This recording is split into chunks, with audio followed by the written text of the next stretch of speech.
Chapter 551. The events in various places unfolded simultaneously. While the narrative flowed swiftly, the battle within the book had only just begun. The Heavenly Emperor swung his sword at Tiange, but a sword came from the north, cast by Qiu Wuji, which helped Tiange break free from the pressure. When Chu Ge witnessed the effectiveness of that sword, his heart finally settled. According to standard immortal cultivation conventions, the disparity in power between the early and late stages of the Golden Immortal Realm was perhaps equivalent to the sum of all previous levels combined. Reasonably speaking, Qiu Wuji, who had only broken through to the Golden Immortal Realm yesterday, should not have been able to threaten the Heavenly Emperor with that single strike. The Emperor should have ignored her completely and prioritized slaughtering Tiange. Yet, the Emperor distracted himself to defend, unleashing a small banner to block Qiu Wuji's attack. Tiange seized the opportunity to escape the edge of the Emperor's spacetime sword, hurling himself at the flank of the Heavenly Emperor. This meant that Qiu Wuji's strike possessed the power to shatter the defenses of the Heavenly Emperor, forcing him to react. It was easy to handle once the defense was shattered. Naturally, this did not refer to the physical defenses of the Emperor,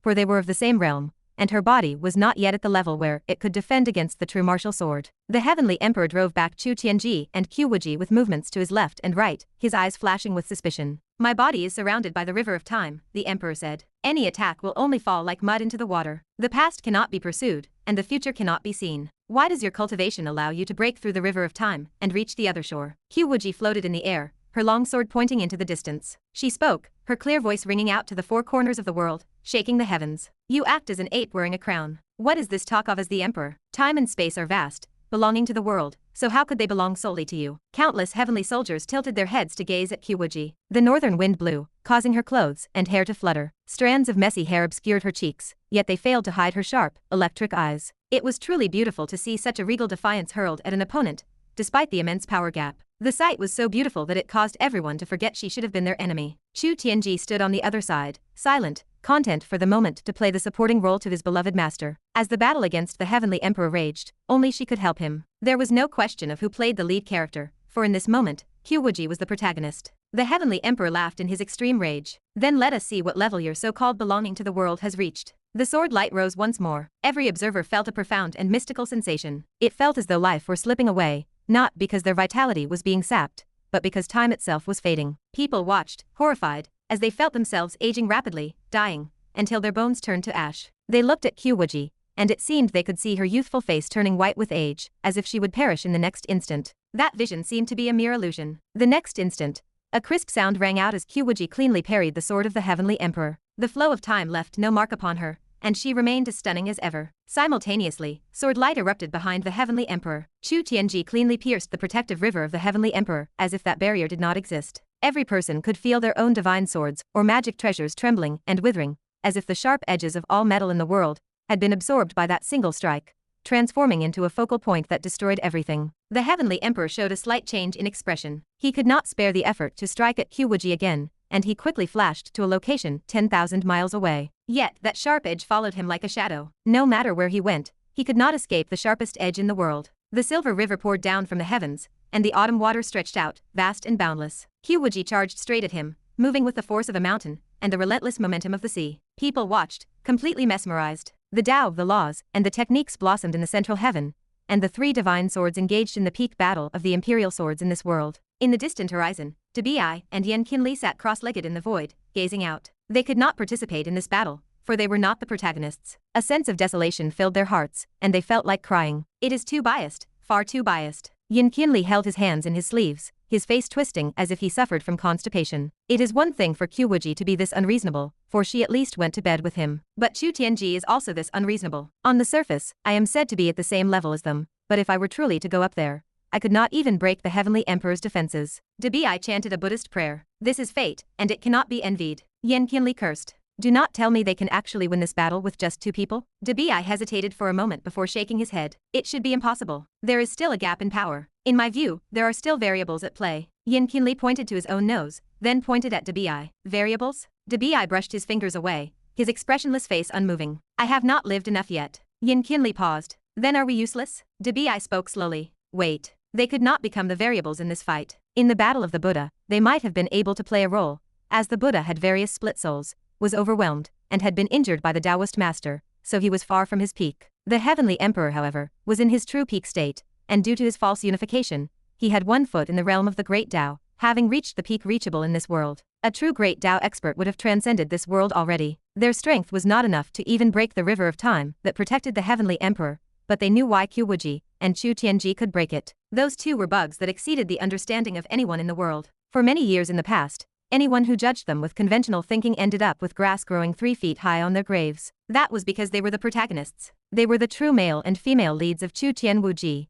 and this battle was theoretically the final battle against the boss. This book was about to reach its end. Chu Ge indeed could not influence the heavenly emperor, or the Taoist master, but the heavenly luck remained upon the protagonist group. Qiu Wuji especially possessed a destiny dictated by the heavenly Tao that was even denser than the original design, and the fact that the two loved each other so deeply made them even closer than originally planned. In many ways, Qiu Wuji herself was half of the heavenly Tao, as she was the one who performed the manga adaptation, and all the extensions based on it. What role did common sense play for these two? When Qiu Wuji gained a sliver of insight while absorbing the divinity of the false sun rat, for anyone else, it would have been a mere start that required a long journey of collection and exploration to find the complete law of time. But she was the protagonist. With a sliver of divinity in her body and a hint of the Tao in her hand, she could cultivate the law of time herself. The heavenly Tao had opened the back door for her. Even if she had not fully mastered the law, what difficulty was there in seeing through the technique of the heavenly emperor? Chu Tianji was similar. He had perused the scriptures of the heavenly court and studied the concepts of Buddhism,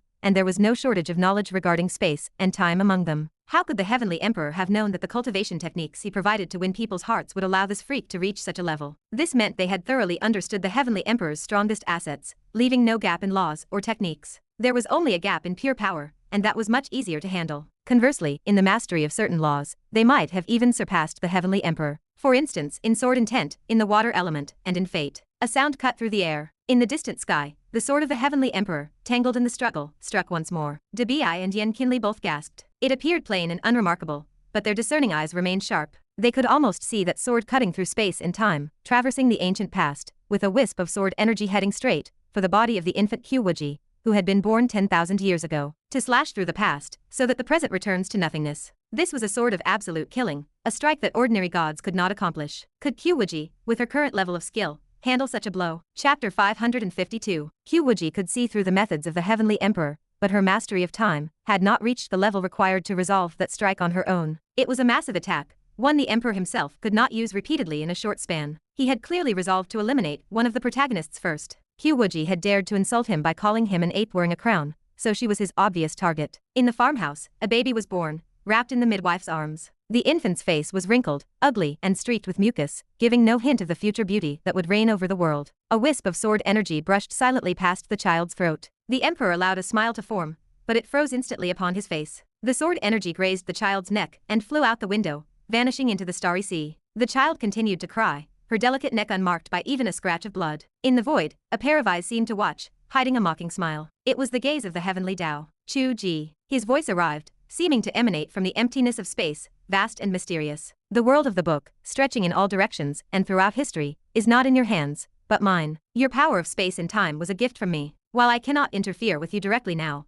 I can interfere with the world, especially since this is the human realm. Yes, this was the human realm, the place where Chu Ge held the most control. Whether in the past or the future, he might not have been able to stop the strike itself, but he could easily shift little QQ's position in an instant. The heavenly emperor could not know if Chu Ge had foreseen this moment in advance and left a divine thought behind, or if he was manipulating the world while simultaneously confronting Michael. If it were the latter, the situation was understandable, and he could only curse Michael for being a useless failure who failed to distract Chu Ge even slightly. If it were the former, a chill would have run through his heart. No one could fathom the mind of a god, neither Michael nor the heavenly emperor. Regardless, his ultimate, energy-draining strike had been completely undone. Upon coming to his senses, he was met by Qiu Wuji's slightly mocking gaze. She seemed to be saying that she had a husband, and he never allowed her to face a powerful enemy alone. Before the emperor could curse, the swords of Qiu Wuji and Chu Tianji descended simultaneously. The three divine swords collided for the first time. The wind and clouds of the heavenly realm faded in an instant, and the sun and moon lost their light. It felt as if time and space were twisting and breaking under the force of the strike. Heavenly soldiers nearby retreated 100,000 miles, fearing they would die from the stray energy, without ever knowing why. Yan Qinli and Debi watched from a distance. Even from afar, they could tell that although the emperor's lethal strike had been countered, his raw power still held the upper hand. The heavenly Tao could grant the protagonists cheats, but they had to be logically consistent. Two cultivators who had just broken through to the golden immortal realm could not suppress the heavenly emperor through sheer strength. Readers would not accept it, and if readers would not accept it, the logic would fail to manifest. The emperor's eyes blazed with ferocity. He spoke coldly, his voice ringing through the void. You are truly impressive. If you were given more time to grow, perhaps you could succeed. Unfortunately, his entanglement in the mortal world forces him to act according to the tides of time. I will not grant him the time to continue laying out his plans. With only the two of you, you cannot realize his wishes. Light blazed upon the divine sword, and a terrifying, unreasonable force erupted through the blade. Yet, Tiange and Qiu Wuji, who should have retreated to dissipate the force, stood their ground without taking a single step back. They endured the impact, allowing blood to trickle from the corners of their lips, steady as rocks. As the three forces clashed, the space behind the heavenly emperor rippled slightly. A Taiji yin-yang symbol was imprinted silently onto his back. The Taoist master had launched a sneak attack. The two protagonists had been holding on, waiting specifically for this moment. They could not defeat the emperor alone, but adding the Taoist master changed the equation. A small flag unfurled behind the emperor, instantly transforming into the apricot yellow flag. The Taiji diagram pressed against it, both growing in the wind to block the clouds and sun. With a thunderous boom, Qiu Wuji and Tiange finally failed to withstand the insane force. They were thrown back 1,000 miles, forcing themselves to stabilize their bodies in midair to heal their internal injuries. The heavenly emperor turned to look at the Taoist master, his mouth curling into a sneer. Did you truly think I would fail to account for your presence? You claim to practice non-action, yet you act as a nuisance everywhere you go. Do you not find it shameful? The Taoist master remained serene, his demeanor peaceful. A man has no intent to harm the tiger, yet the tiger harbors intent to harm the man. Your expedition, your majesty, was a matter of choosing between the Purple Star Emperor and me. We called it an alliance, or a subordination, but in your eyes, we are both targets to be eradicated. How can you blame me for wading into these muddy waters? The emperor laughed coldly. Do you know why I attacked Tiange first? Was it simply because he was weaker? If I knew you might come to sneak attack, would it matter who was strong or weak? The Taoist master bowed with grace. That is indeed a difficult matter to explain. I thought you had set an ambush for me, but upon observation, it seemed you had not, so I struck. If you are willing to clarify, I would be glad to hear the details. For me, the concept of land is more important than people. That is to say, whether it is Purple Star or True Martial, I do not necessarily have to kill them. It is acceptable to drive them away and remove their names. As long as the heavenly realm is mine, it is enough. The emperor spoke calmly. The heaven beyond heaven is the same. The Taoist master pondered the words for a moment, and his expression shifted as he understood the implication. The emperor continued. If I had attacked the heaven beyond heaven first, you would have fought to the death without retreating, which would have been troublesome for me. By attacking Purple Star first, you left the heaven beyond heaven to come and rescue him. Forgive my bluntness, but your subordinates in the 33 heavens are all incompetent fools, not worth mentioning. It is no surprise that of our three factions, yours is the weakest. The Taoist master's face changed. Your Majesty, you made a grand show of bringing heavenly soldiers and generals here, but in reality, they are just ordinary troops. This forced you to take action yourself. You dispatched those above the golden immortal realm elsewhere, planning to attack the heaven beyond heaven after I left? The emperor smiled. That is correct. You finally understand. But since you have left, do not bother returning. The apricot yellow flag fluttered, sealing off time and space. Tiange and Qiu Wuji, who had flown back, exchanged glances. They were shaken, for they had not anticipated this line of thought. The reason the heavenly emperor was not without cause. He had his own layout. He was playing a game of chess against Chu Ge, not merely letting himself be placed in the palm of a hand. The Taoist master's expression grew incredibly dark. Are you truly not afraid that the three of us, working together, could actually kill you? The emperor laughed toward the heavens. If you could kill me immediately, perhaps that would be possible. But as long as a moment passes, and the heaven beyond heaven becomes mine, you might have to face me when I reach the great Tao realm. At this, even Qiu Wuji furrowed her brows. It was impossible to kill the heavenly emperor immediately. If the heaven beyond heaven belonged to him, he truly had a path to prove the great Tao. His path was clear, and Qiu Wuji could not think of any obstacles that could stop him. This was not something Chu Ge could simply forbid by claiming it was impossible. The path of the heavenly emperor had long since escaped his control. What were they to do? The Taoist master roared in fury, attacking madly without regard for the cost. Qiu Wuji and Tiange followed suit, hoping to defeat the emperor quickly. However, after only a few moves, the heaven beyond heaven began to tremble violently. The Taoist master's face turned pale. He had never imagined that the heaven beyond heaven would be conquered in such a short time. Only now did everyone realize that Qiu Wuji and Tiange had never openly declared independence. In reality, the heavenly realm was truly unified. Was the emperor about to prove the great Tao? Everyone attacked frantically, but it was in vain. They watched helplessly as the emperor's momentum grew more vigorous and powerful. Finally, he abandoned his defenses entirely, allowing them to attack at will. It seemed they could no longer break through his protection. The path the emperor had insisted upon was not wrong. His path truly led to this moment. What were they to do? Qiu Wuji almost screamed, "Husband, say something." It was Chu Ge who had concluded that the heavenly emperor lacked the vision to prove the great Tao. How could he explain this now? The emperor was about to slap him in the face. As if he had heard her voice, at the most critical moment of the emperor's breakthrough, a thunderous rumble echoed across the world, signaling an unexpected change. The crowd was bewildered, but the emperor's expression changed instantly. The bridge of heaven and earth.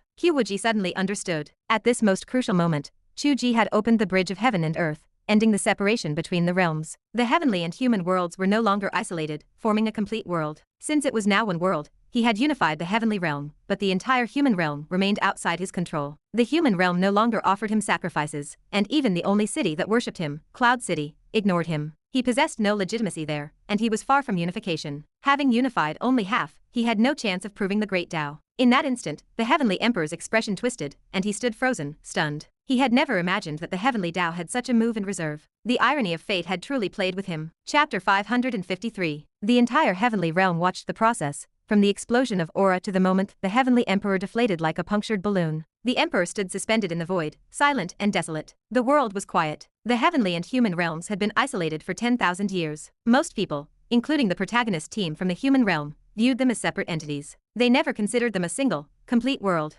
Ironically, one of the primary reasons for this isolation was the emperor's own doing. He orchestrated the independence of the heavenly realm. He swept away all connections to the human realm. He claimed to appoint Tiange as the imperial angel to connect the human realm, but his actions never moved in that direction. He was always focused on his plan for heavenly unification. The isolation he created with his own hands became a cage for his thoughts. He no longer viewed the human realm as significant. Just as his unification of the heavenly realm became reality, and his path reached its end, ready for nirvana, the isolated human realm suddenly and inexplicably opened. It felt as if fate were mocking him. A voice seemed to echo in his heart. The scope is insufficient. Compared to the heavenly Tao, which considered the entire world, his scope was indeed insufficient. Chu Ge wrote the book. He poured his heart into it. Every minor character with a name was meant to be useful later. He did not want to waste or miss any detail he constructed. How could he overlook the human realm, which comprised more than 2/3 of the total content? People within the book lacked that perspective. Everyone viewed things from a different dimension. The people of the heavenly realm did not understand the chess game between the emperor and the heavenly Tao. They did not know why the bridge of heaven and earth connected at this moment. To them, it looked like a typical failure of a breakthrough due to unknown accidents. They thought, if only the bridge had connected a few breaths later. Was this not the will of heaven? The will of heaven is always difficult to question. In the desolate autumn wind,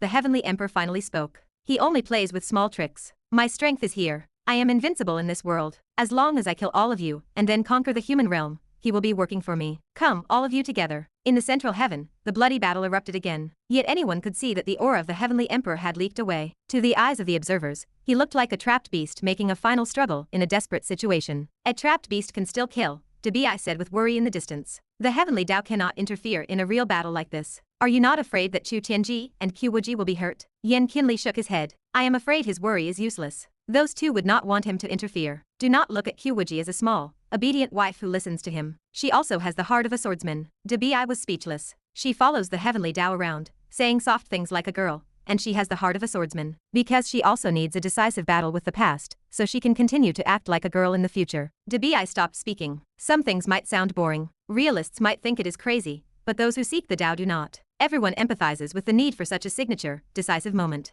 But for Chu Ge, watching such a battle unfold, would he not be driven mad? Chu Ge did not have the leisure to be driven mad. To be precise, he could not spare the focus to look at the shifts in the book world right now. He had interfered in the battle twice. Although Michael did not know what had happened, feeling the change in Chu Ge's spirit was simple. He immediately guessed that Chu Ge was interfering, and he felt deep regret. He had been led astray by Chu Ge's calm chatting posture. They even made a bet, acting as if he were watching the clouds rise and fall in the book, having calculated everything and waiting for the result. It turns out he still needed to personally cheat. But Chu Ge only said he would not go in. He never said his spirit would not interfere. Was this the legendary, I will just touch a little bit? Michael did not want to fight Chu Ge. His divine descent was half severed, so he was not at his peak. More of his spirit was diverted to the battle over the white tiger skeleton above. He did not have the certainty of victory over Chu Ge. If Chu Ge slapped him back to the kingdom of heaven, everything would be lost. But given the current situation, if he did not exert pressure on Chu Ge, and Chu Ge settled the book world, he did not know what would happen. He had to fight. Michael slowly drew a giant sword shimmering with fire. He spoke coldly, offended.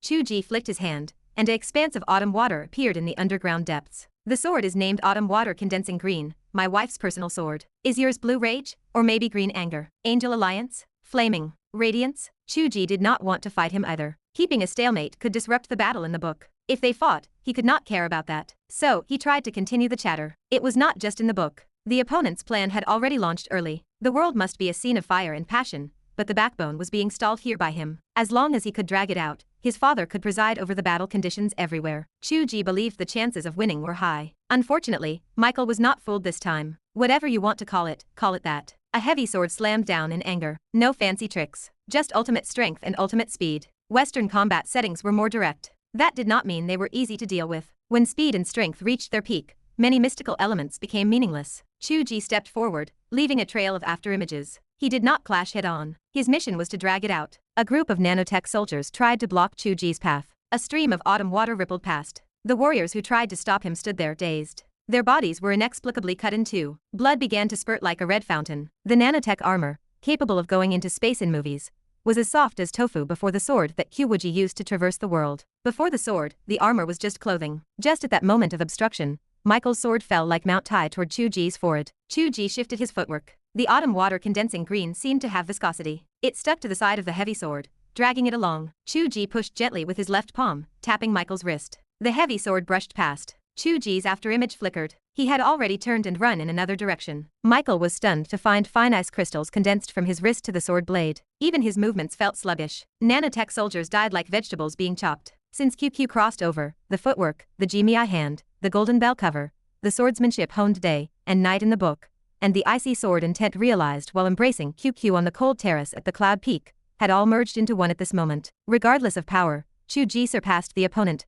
by more than a grade in terms of technique. Even detached from the book, he was already a true expert. The effort paid had never been in vain. Michael's heavy sword thrust heavily into the ground. Hellfire rose, covering the entire death zone. Chu Ge's figure came to a sudden halt. His expression was full of surprise. He had tasted the vermilion bird's fire. Ordinary fire had no effect on him. However, he could feel that he could not withstand this fire. Hellfire? The last judgment. Chu Ge suddenly laughed. He strode through it. Michael struck at the air behind him. He looked on in amazement as Chu Ge stepped into the sea of fire. Michael could not help but be surprised. Based on his judgment, Chu Ge's strength could not resist the fire of the apocalypse. How did he do it? The flames touched him, but it was as if there were some strange, twisting isolation around Chu Ge. Nothing burned his body. Even Chu Ge's figure became elusive, almost invisible. A long time ago, when his mother pointed out the way of spatial invisibility, she said that if one could spread twisted space all around, it would not just be invisibility, but invincibility. After observing the Heavenly Emperor's River of Time, Chu Ge referenced the usage, turned it into spatial prisms, and applied it to himself. He created me. If he can do it, I can too. I am the heavenly Tao of a realm. What does the hellish judgment of another world,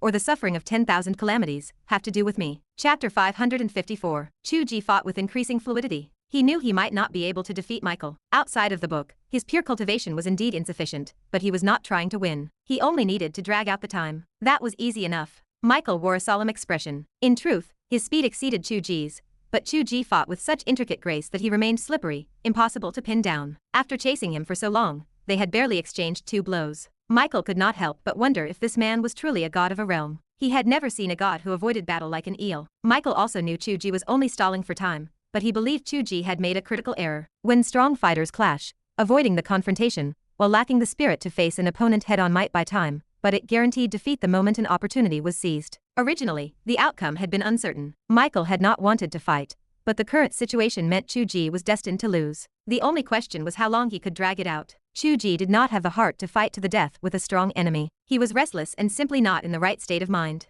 His wife was facing the strongest enemy within the book. How could he remain calm? He had not checked the battle in the book for several minutes. He did not know how it was going. Was QQ hurt? Although he was not panicked as Debi, and the others might have imagined, anxiety was unavoidable. Moreover, being entangled by Michael meant he truly could not offer any assistance. Yet, theoretically, he should not need to intervene anymore. The Heavenly Emperor had failed his final breakthrough. His spirit had collapsed, and while his final frenzy might be terrifying, it marked the beginning of his countdown to defeat. If they required him to act as a nanny even at this stage, then Tiange and Qiu Wuji had failed as protagonists. How could they talk about breaking free from the heavenly Tao? Especially QQ. She had prepared so much for this moment, purely to unleash the final sword light of Qiu Wuji from within the book. It was her final act of perseverance, the sword path she had pursued for 10,000 years, and her journey as a sword master. Even she, who had previously thought with sweetness that her husband would help her, would not wish for Chu Ge to cheat at the world level at this critical juncture. Chu Ge understood his wife's stubborn heart well. When Chu Ge finally found the capacity to observe the battle within the book,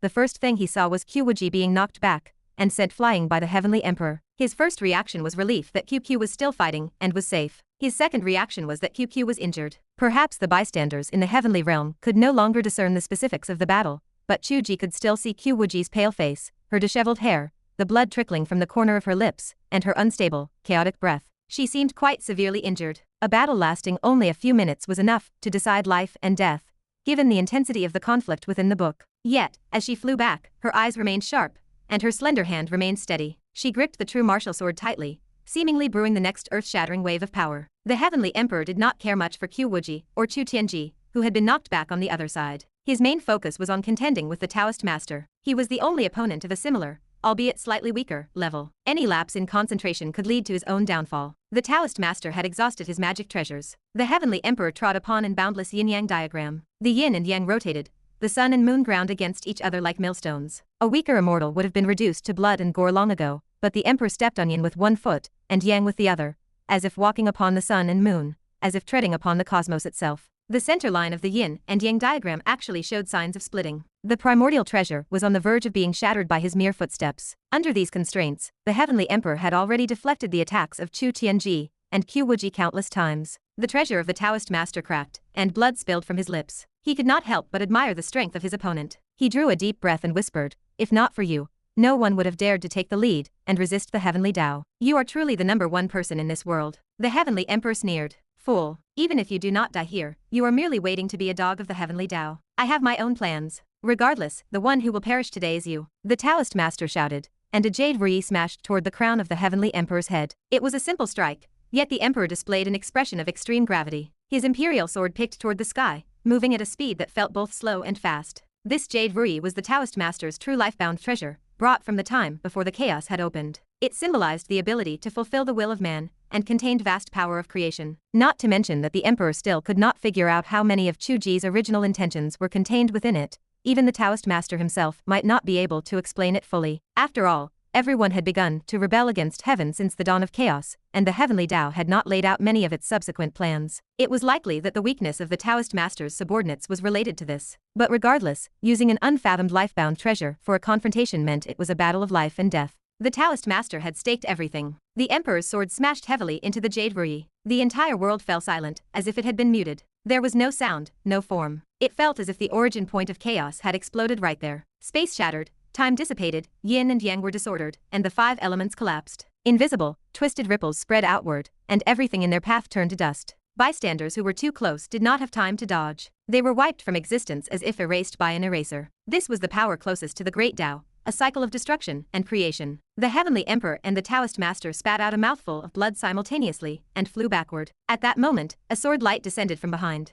Curiously, not only was it unaffected by the terrifying ripples, it seemed to be gathering the scattered energy, pulling the broken pieces back to the origin, condensing them into a core of sword energy that flew straight for the Emperor's back. Chu Tiange. The Heavenly Emperor suppressed his injuries, spun around, and slapped the sword blade of Chu Tiange with a heavy palm. The scene remained a silent pantomime. The ripples of the explosion at the origin of chaos remained. Even Debi and Yan Qinli in the distance could not understand the exchange of energy. They could only see the purple star imperial sword of Chu Tiange shattering inch by inch. He fell toward the ground like a kite with a broken string. No one knew if he was alive or dead. "Your sword intent cannot kill me," the Heavenly Emperor sneered. Before he could follow up with another strike, a sense of alarm rose in his heart. His skin crawled. He looked up, and Qiu Wuji descended from above, driving straight downward. The determined sharpness in her phoenix eyes signaled a willingness to face life and death together. Just as Michael had judged the pursuit of Chu Ge as a guaranteed loss without the resolve to perish together, there was no power to defeat a strong enemy without such determination. Qiu Wuji would clearly not make such a mistake. At this very moment, she was Qiu Wuji, not the QQ of the present world, who did laundry, cooked, painted, and decorated houses. Chu Ge's heart was in his throat. If the earlier description of the silver river pouring from the 9 heavens had been a metaphor, then at this moment, the Heavenly Emperor truly seemed to see a brilliant starry river pouring down from the cosmos. Each twinkling light within the glistening water seemed to be a star. The pouring of the celestial river was impossible to tell if it were a strike from the heavens, a surge of water, or the connection between water and sky. It had always been one intent. Boom. The true martial sword and the sword of the Heavenly Emperor collided. The silver river poured onto the earth. The world lost its color, becoming vast and boundless. What sword is this? In the center of the battle, the consciousness of the Heavenly Emperor began to spread. There is actually a sword intent in this world that I cannot see through. Yes, this was a sword that transcended the world. Qiu Wuji endured the chaotic, twisting pain in her body. Scene after scene of the past flashed before her eyes. Strange square magic treasures. A hunched man coding at a desk. Elevators, cars, televisions. The overpasses stretching from north to south. Flying craft passing through the sky. The cosmos revealed in science videos, vast and boundless, where the earth she inhabited was but a speck of dust. The sun was not a sun, but a scorching star. The moon was not a moon, but reflected light, doubt, illusion, and truth. The world she had known for 10,000 years had been shaken. What was real? 10,000 years of exploration, seeking knowledge, seeking herself, all turned out to be nothing more than a story written by someone else for people to laugh at. Those days of wavering conviction, those days of Zhuangzi dreaming of a butterfly, finally solidified on the night of the Qixi festival, beneath the brilliant fireworks. Someone stood beside her, gazing foolishly at her side profile. He had said, "You must have this faith. If you are real, the world is real." She had said, "I never want to break free from the heavenly Tao again. I only want to be with you." The collapse of her persona in that moment transformed her into the little woman, Qiu Wuji. It did not matter what was true or false, real or within the book. I am real, and the world is real. The present is true, the book is true, and what I have realized is true. The present is the boundless cosmos, and the vast starry river. The book is the inside of sword intent, and the attainment of the Tao realm. Everything blended into one. The water followed the heavens, and in the end, it returned to a single color. Qiu Wuji looked at the heavenly emperor, and finally spoke softly. "This sword is my sword." Chapter 555. Smoke drifted away, and the light faded, allowing the world to reclaim its sound and color. People watched, shocked, as a drop of dark red blood seeped from the center of the heavenly emperor's brow, the crimson so deep it appeared almost black. The spirit center seemed damaged. The question hung in the air. Was it fatal? The great heavenly emperor should not die from a single strike. Even under constant assault, and despite the severity of his wounds, the thought felt impossible. The heavenly emperor mumbled the words twice, a low laugh escaping his lips. "My sword. The sword of the self. Everyone seeks the self, yet they rush to destroy one another. I still do not understand. I wonder if you have made a mistake in identifying your enemy." Qiu Wuji looked terribly pale. That single sword strike had nearly drained her strength, and she teetered, struggling to remain afloat in the empty air. Hearing the emperor ask this, Qiu Wuji paused, lost in thought for a moment before shaking her head. "The heavenly Tao created all things, granting us life to traverse this existence with long years of fortune and longevity. You speak of opposing heaven, but what has it ever owed you?" The heavenly emperor let out a scoff, offering no argument. This is not a matter of what is owed. For someone seeking the self, such words are laughable. Qiu Wuji's pale cheeks flushed with a faint redness. She had once nearly killed him with a single stroke herself, and she lacked the conviction to press the point. She exhaled a soft sigh. The azure dragon shattered,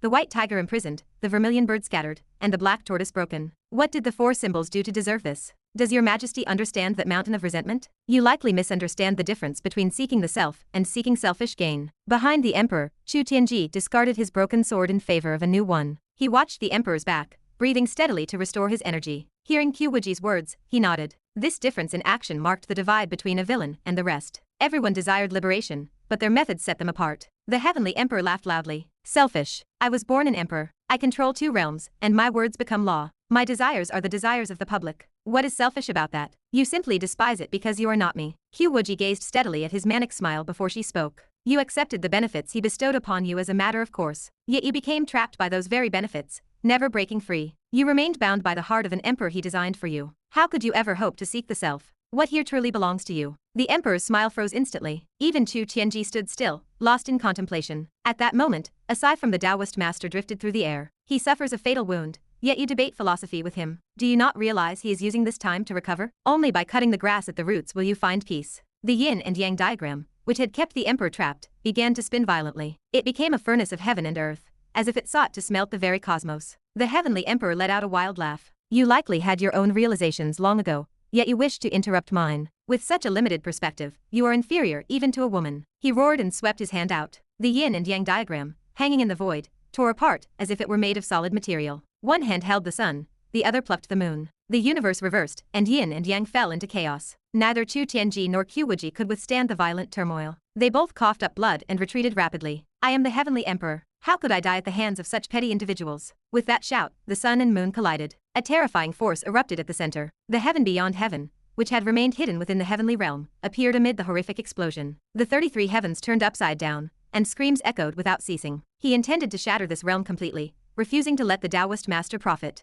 The Taoist master quickly sealed the heavenly gate, coughed up a mouthful of blood, and vanished. The smoke began to disperse. Tiange approached the emperor's location with caution. An elderly man sat there, frail and worn. His imperial crown lay on the ground, his hair white, and he sat slumped in the void. The scent of death and decay already clung to his body. The elegant and immortal heavenly emperor was nowhere to be found. Tiange felt a shiver run through him. The 5 decays of heaven and man had begun. The heavenly emperor would truly fall. The old man opened his eyes and offered a gentle smile to Tiange. "You look sad?" Tiange sighed weakly. Your Majesty bestowed favor upon me. Even if there were ulterior motives, I must remember the kindness. If you had not launched a campaign against me, I would not have wanted to turn against you. Is that why you helped the heavenly Tao? He bestowed too much favor upon you. Yes. I told your Majesty, I am willing. That is all. He owes me nothing. I owe him. He scoffed. Truly different. The emperor turned his head to see Qiu Wuji approaching from a distance. As she drew near, the clouds parted in the breeze, and a holy halo seemed to shine behind her. She was beautiful. He realized he had not appreciated such beauty in 10,000 years. He wondered what he had been doing all these 10,000 years. He suddenly laughed.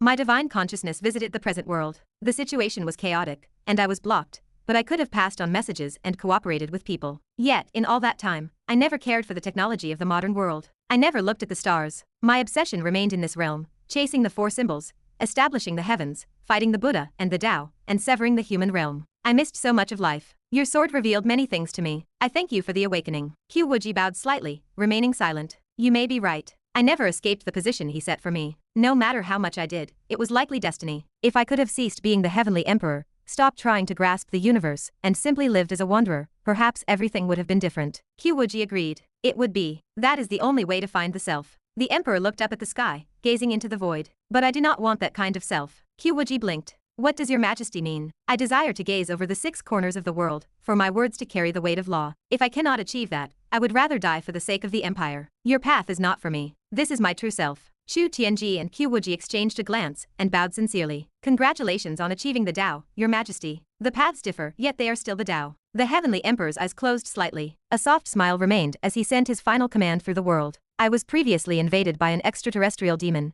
but thanks to the Purple Star Emperor and the true martial emperor, who slew the demon and awakened me, no harm was done. Now I shall depart. I pass the throne to the Purple Star Emperor. Treat him as you would treat me. Fight the heaven beyond heaven together, and do not disobey. Even in death, he chose to be an emperor, passing on his legacy, rather than a fallen ruler. He left behind a continuation, ensuring Chu Tianji would continue to beat the Taoist master for him. Chu Tianji did not refuse. He watched as the heavenly emperor's body began to weather, fading bit by bit into the void until he vanished completely. An intent seemed to echo through the void. To hear the Tao in the morning, one may die content in the evening. A trail of black energy floated across the horizon, bringing with it dense clouds and a sudden, torrential downpour. The heavenly soldiers and generals hiding in the distance knelt in unison, leaving the crowd in complete silence. Chu Tianji pursed his lips for a long time before speaking. His Majesty was invaded by an extraterrestrial demon, but at the end, he slew the demon and achieved the Tao. This is a blessing. The soldiers remained silent for a moment before they spoke slowly. We greet your Majesty, the Purple Star Emperor. Chu Tianji did not know how to define his new profession. He had not expected that, after all the twists and turns, the heavenly emperor himself would use the excuse of the extraterrestrial demon, a concept devised by the heavenly Tao to pass the throne to him. He had handed Chu Ge a perfect resolution to the plot. For 10,000 years, the heavenly emperor had never escaped his destiny. He had never wished to escape it either. The Taoist master was injured by the emperor's final desperate strike, and the heaven beyond heaven lies in chaos. What must we do? Does the Father God have any plans? Chu Tianji asked Qiu Wuji in a low voice. Qiu Wuji shook her head. I do not know. I want to go out and see him. He seems to be fighting too. Chu Tianji was speechless. You are so injured you cannot muster an ounce of strength. You should take medicine and rest first. Otherwise, you will only be a burden if you go out. Besides, your husband is too strong. I feel as though he is invincible. I do not understand what you are worried about. Qiu Wuji shook her head violently like a rattle drum. He is so clumsy. Clumsy. Chu Tianji turned his head to look around. Yin Qinli and Debi, who should have shown their faces, were nowhere to be seen. These overturned 33 heavens, the heavily injured Taoist master, the vanished Buddha, and demons. I only feel that all living beings are like chess pieces, already seen through by him. Chapter 556. Clang. The sound of steel ringing against steel vibrated through the air. Deep within the dead valley, Chu Ge retreated, his mind split between his own survival and the battle unfolding within the book. It was reckless. Michael spotted the opening, swinging his greatsword down toward Chu Ge's skull with a vicious intent. Chu Ge raised his blade to parry. Impact jarred his bones, forcing him to stagger backward. The greatsword continued to bear down, heavy and relentless. Even the autumn water condensing green began to bow under the immense pressure. The edge drew closer to Chu Ge's brow, the steel singing with lethal promise. A fierce glint ignited in Michael's eyes. Your realm may be high, but your combat experience is lacking. You clearly do not know how to face an enemy. This cowardice, this constant evasion, shall be your death knell. The heavy blade brushed against Chu Ge's forehead. A chill ran through him as the steel kissed his skin, making every hair on his body stand at attention. Chu Ge laughed. Michael sneered, his grip tightening. You can still laugh? Chu Ge wheezed, his laughter bubbling up despite the strain. He sounded genuinely amused. You truly believe I lack the courage to face you in battle? Michael blinked, his sneer vanishing. Chu Ge roared with laughter. My mind has been divided, watching the fate of an entire world, the war of the Heavenly Emperor, the very balance of existence. With so much at stake, do you really think I had the time to waste my energy on a birdman like you? A flicker of doubt crossed Michael's mind. Could the conflict in this man's world have ended in such a short span of time? He knew the strength of the Heavenly Emperor, even in his own prime. He would not dare claim victory against such a foe. How could it have happened so quickly? In that moment of hesitation, Chu Ge pushed his sword upward, gaining an inch of ground. My wife is safe. Her sword light shines upon the world. My mind is at ease, and now, I can finally play with you. Michael scoffed. You are on the back foot. All your intricate techniques have been stifled. Even if you exert yourself now, you are doomed. What does it matter if you won a world, if you die here yourself? Is that so? Chu Ge blinked. Have you not noticed? I have become stronger. Michael stared, utterly stunned by the claim. Michael shifted his stance, realization dawning. It was true. The power pushing back against his own sword was growing. Before, Chu Ge had been objectively weaker, relying solely on grace and speed to evade capture. Now, as Michael held him close, he could feel the resistance hardening, inch by inch, until he could no longer force the blade down. How is this possible? Michael felt the shock ripple through him. He had never seen anyone level up so inexplicably in the middle of a fight.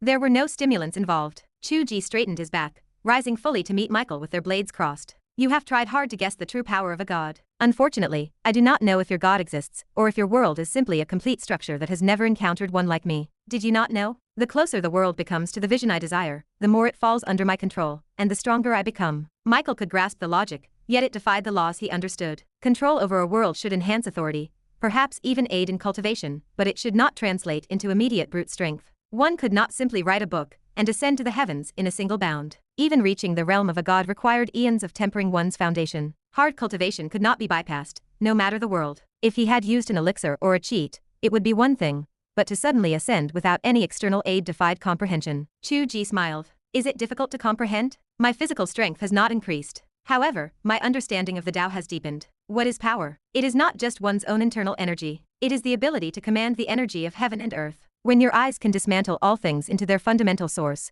then time, space, the 5 elements, and the dual forces of yin and yang all become tools at your disposal. That is all. Chu Ge had not gained raw muscle, but as his feet touched the earth, he drew power from it. The principle that all things in the universe could be bent to one's will was something Michael did not fully grasp. This was a suppression of realms, similar in nature to the way Michael had used magic arrays to restrict Chu Ge's power before his descent, only this time, it was far more profound. Clang! Chu Ge flicked his blade, the vibration driving Michael back several steps. Chu Ge moved with him, his sword weaving a web of steel. Damn you. You said I was weak? Am I weak? Where am I weak? I was only distracted because I was worried about you. Michael stared, confusion flooding his expression. When did I say you were weak? And what do you mean, worried about me? The roles had reversed. In the span of a few strikes, Chu Ge had gone from the one being hunted to the hunter. The scene was almost comical. Michael was furious and anxious. He did not know how far the global operation had progressed. Why had the Almighty not descended? Something must have gone wrong. Should he abandon this mission and retreat to regroup? Chu Ge was not strong enough to prevent him from returning. A faint white glow emanated from Michael's body. The light of the heavenly kingdom descended from the void,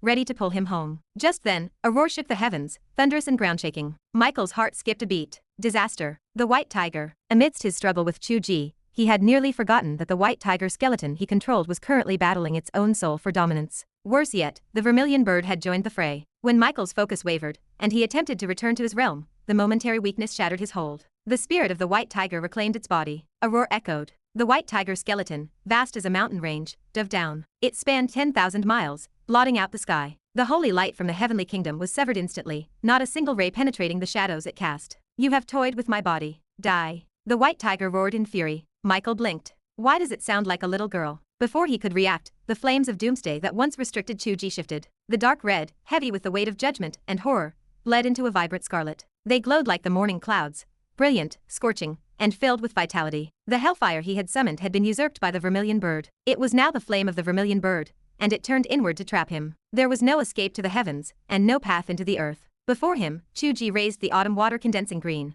wearing a smile that spelled trouble. Michael planted his sword in the ground, abandoning the struggle. My true form remains in the heavenly kingdom. You kill only a vessel, not my true essence. One day, the Lord will lead us back to this world, to grant you heretics the judgment of the apocalypse. Enough with your drivel. The white tiger brought its giant claw down with brutal force. The old man's body housing Michael was reduced to a pulp of meat. A spectral image of an angel dissipated into the void. Chu Ge reached out. The spectral image froze, confused by the gesture. Chu Ge grabbed the angel's spectral form, clicking his tongue. You try to pull this stunt of returning a split soul and crossing dimensions right in front of me? Are you an idiot? This is a game I have already grown tired of playing. Michael roared. You have a saying, death is preferable to humiliation. I have no intention of humiliating you. I simply want some information. Chu Ge rubbed his hands together, compressing the spirit into a ball of light, and tossed it to the vermilion bird. You are familiar with these tricks. It is yours. The fire that covered the land gathered at high speed, forming a humanoid figure of flames that transformed into a living, red-haired little girl. The girl snatched the soul ball and swallowed it in one gulp. On the distant horizon, a swarm of fighter jets emerged from the east. The white tiger bared its fangs, preparing to pounce. Enough. Chu Ge restrained the beast. The collapse of the two regions is a tragedy. For now, the magic arrays and the undead everywhere can be pinned on their heads. We will not interfere. Let them devour one another. The white tiger obeyed, though it had little choice. The man before it now radiated an aura that sent shivers down its spine. He was truly the father god of creation, nearing his full potential. Where shall we go? Chu Ge looked up at the sky for a few moments. Let us go. We are heading into the book. There are a few final matters in there that require my attention. Into the book. The vermilion bird and the white tiger exclaimed in unison. We could pass through as spirits, but now that we have physical forms, can we even enter? We can. Chu Ge smiled. If I say we can, then we can. Chapter 557. The vermilion bird was fine. It had no conventional physical body, as it was made of fire, so traversing dimensions posed no issue. The white tiger, however, possessed a tangible skeleton containing immense power. Like the azure dragon, it had been shattered into fragments during its previous expansion. While Tang Jinyan had recovered a broken tooth, Sandro had gathered the vast majority, making its current form relatively complete. Reclaiming its physical form after such effort, only to force it back through the rift, felt daunting. The white tiger curled up, hugging its own bones. It would not die from the traversal, but the fear was primal, etched into its very genes. If this form could pass through, it meant the barrier between the two worlds had effectively vanished, allowing for travel at will. Chu Ge understood their thoughts. He reached out and ruffled the red-haired girl's head, which was the vermilion bird. Then he reached for the white tiger, but found it too large. He could only touch a toe, the smallest one. He put on a stern face. Transform into a little girl. The white tiger roared in anger. I will not. Chu Ge poked its toe. With a soft pop, the white tiger shrunk from a mountain-sized monstrosity into a small white-haired girl, her eyes spinning in confusion. It would not change, so Chu Ge changed it for her. Chu Ge could not manifest his will over everything in the modern world, but the creature was a being within his book, and so it could only suffer under the kneading of its divine father god. Before the white-haired girl could comprehend the situation, Chu Ge looked up at the approaching fighter jets. He grabbed the two girls and vanished in an instant. Sir, the massive skeleton in the distance has vanished. Don't be an idiot. That was just a trick of the clouds or rising smoke. How could any bone exist that was larger than a mountain range? Oh, damn the Earthquake Observation Department. They failed to issue a single warning for such a disaster. Move at full speed. We must assist California during this catastrophe. Inside the Ziwei Palace, Tiange organized the heavenly soldiers and generals outside. He did not know how to handle this heavenly emperor position he had just acquired, a title that carried almost no authority. Dragging his wounded body before others, he felt many of them staring with malicious intent, as if they were ready to commit regicide at any moment. The former emperor had accumulated such prestige that his words still carried weight. Chu Tiange held the legitimacy of the throne, and because the others were wary of one another, unsure of their colleagues' intentions, there was a temporary calm. If someone struck him down now, they could simply frame him, claiming Chu Tiange had killed the emperor to seize the throne. The former emperor was dead, so no one would know the truth of his final words. The throne belonged to the strongest. If Chu Tiange had not displayed such overwhelming strength in the recent battle, forcing everyone to act with caution, the world might have descended into chaos. Chu Tiange sighed, his head throbbing. How was he supposed to deal with this mess? Was this what the heavenly Tao called managing the killings without burying the bodies? He was better off than the others, at least, as he could still move. Qiu Wuji, who had been the primary force in breaking the heavenly emperor's blade, could barely move a finger. She was hiding in the Ziwei Palace, consuming a medicinal pill, and sitting cross-legged to heal her wounds. If things fell apart now, his own death would be one thing.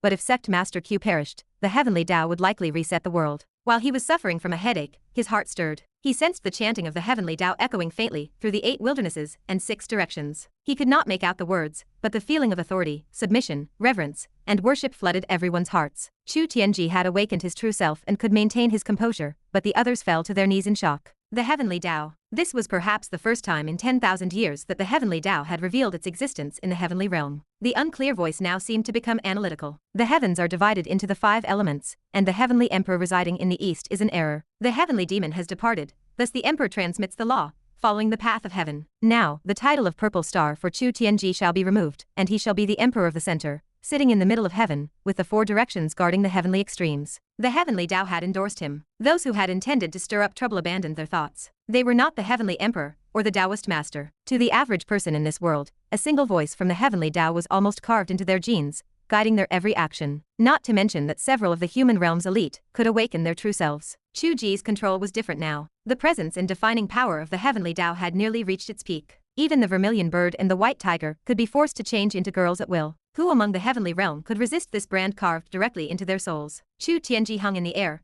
watching blankly as all living beings bowed and chanted in unison. "We greet your majesty." To others, his attitude appeared cold and indifferent, which only increased their reverence. In truth, Chu Tiange had no desire to be an emperor, though he had been mentally prepared for it. He was a fake transmigrator, after all. What protagonist in a Xianxia novel does not end up ruling the world? Chu Ge had leaked enough hints during their conversations that this position had basically been reserved for him. Mental preparation was one thing, but he did not enjoy it. Was he being ungrateful? Being the heavenly emperor, countless people would kill to be in his position, and yet he disliked it. Chu Ge's voice transmission reached his ears at that moment. "Just do it for now. We can talk about you passing the throne to someone else later." Writing a protagonist who becomes the heavenly emperor at the end of the book meets the reader's expectations. As long as the readers are satisfied, consider it a final favor to me. Chu Tiange felt helpless. "Stop calling it a favor, you make me sound ungrateful." "Fine, I will do it. But that said, I am not very convincing as the heavenly emperor. How are you going to write this in the book? You surely will not let the readers watch you use the heavenly Tao as a deus ex machina." "No. In the book, the context will be the extraterrestrial demon attacking the heavenly emperor, the emperor wreaking havoc, and you and Qiu working together to restore order. That is how you will earn your prestige."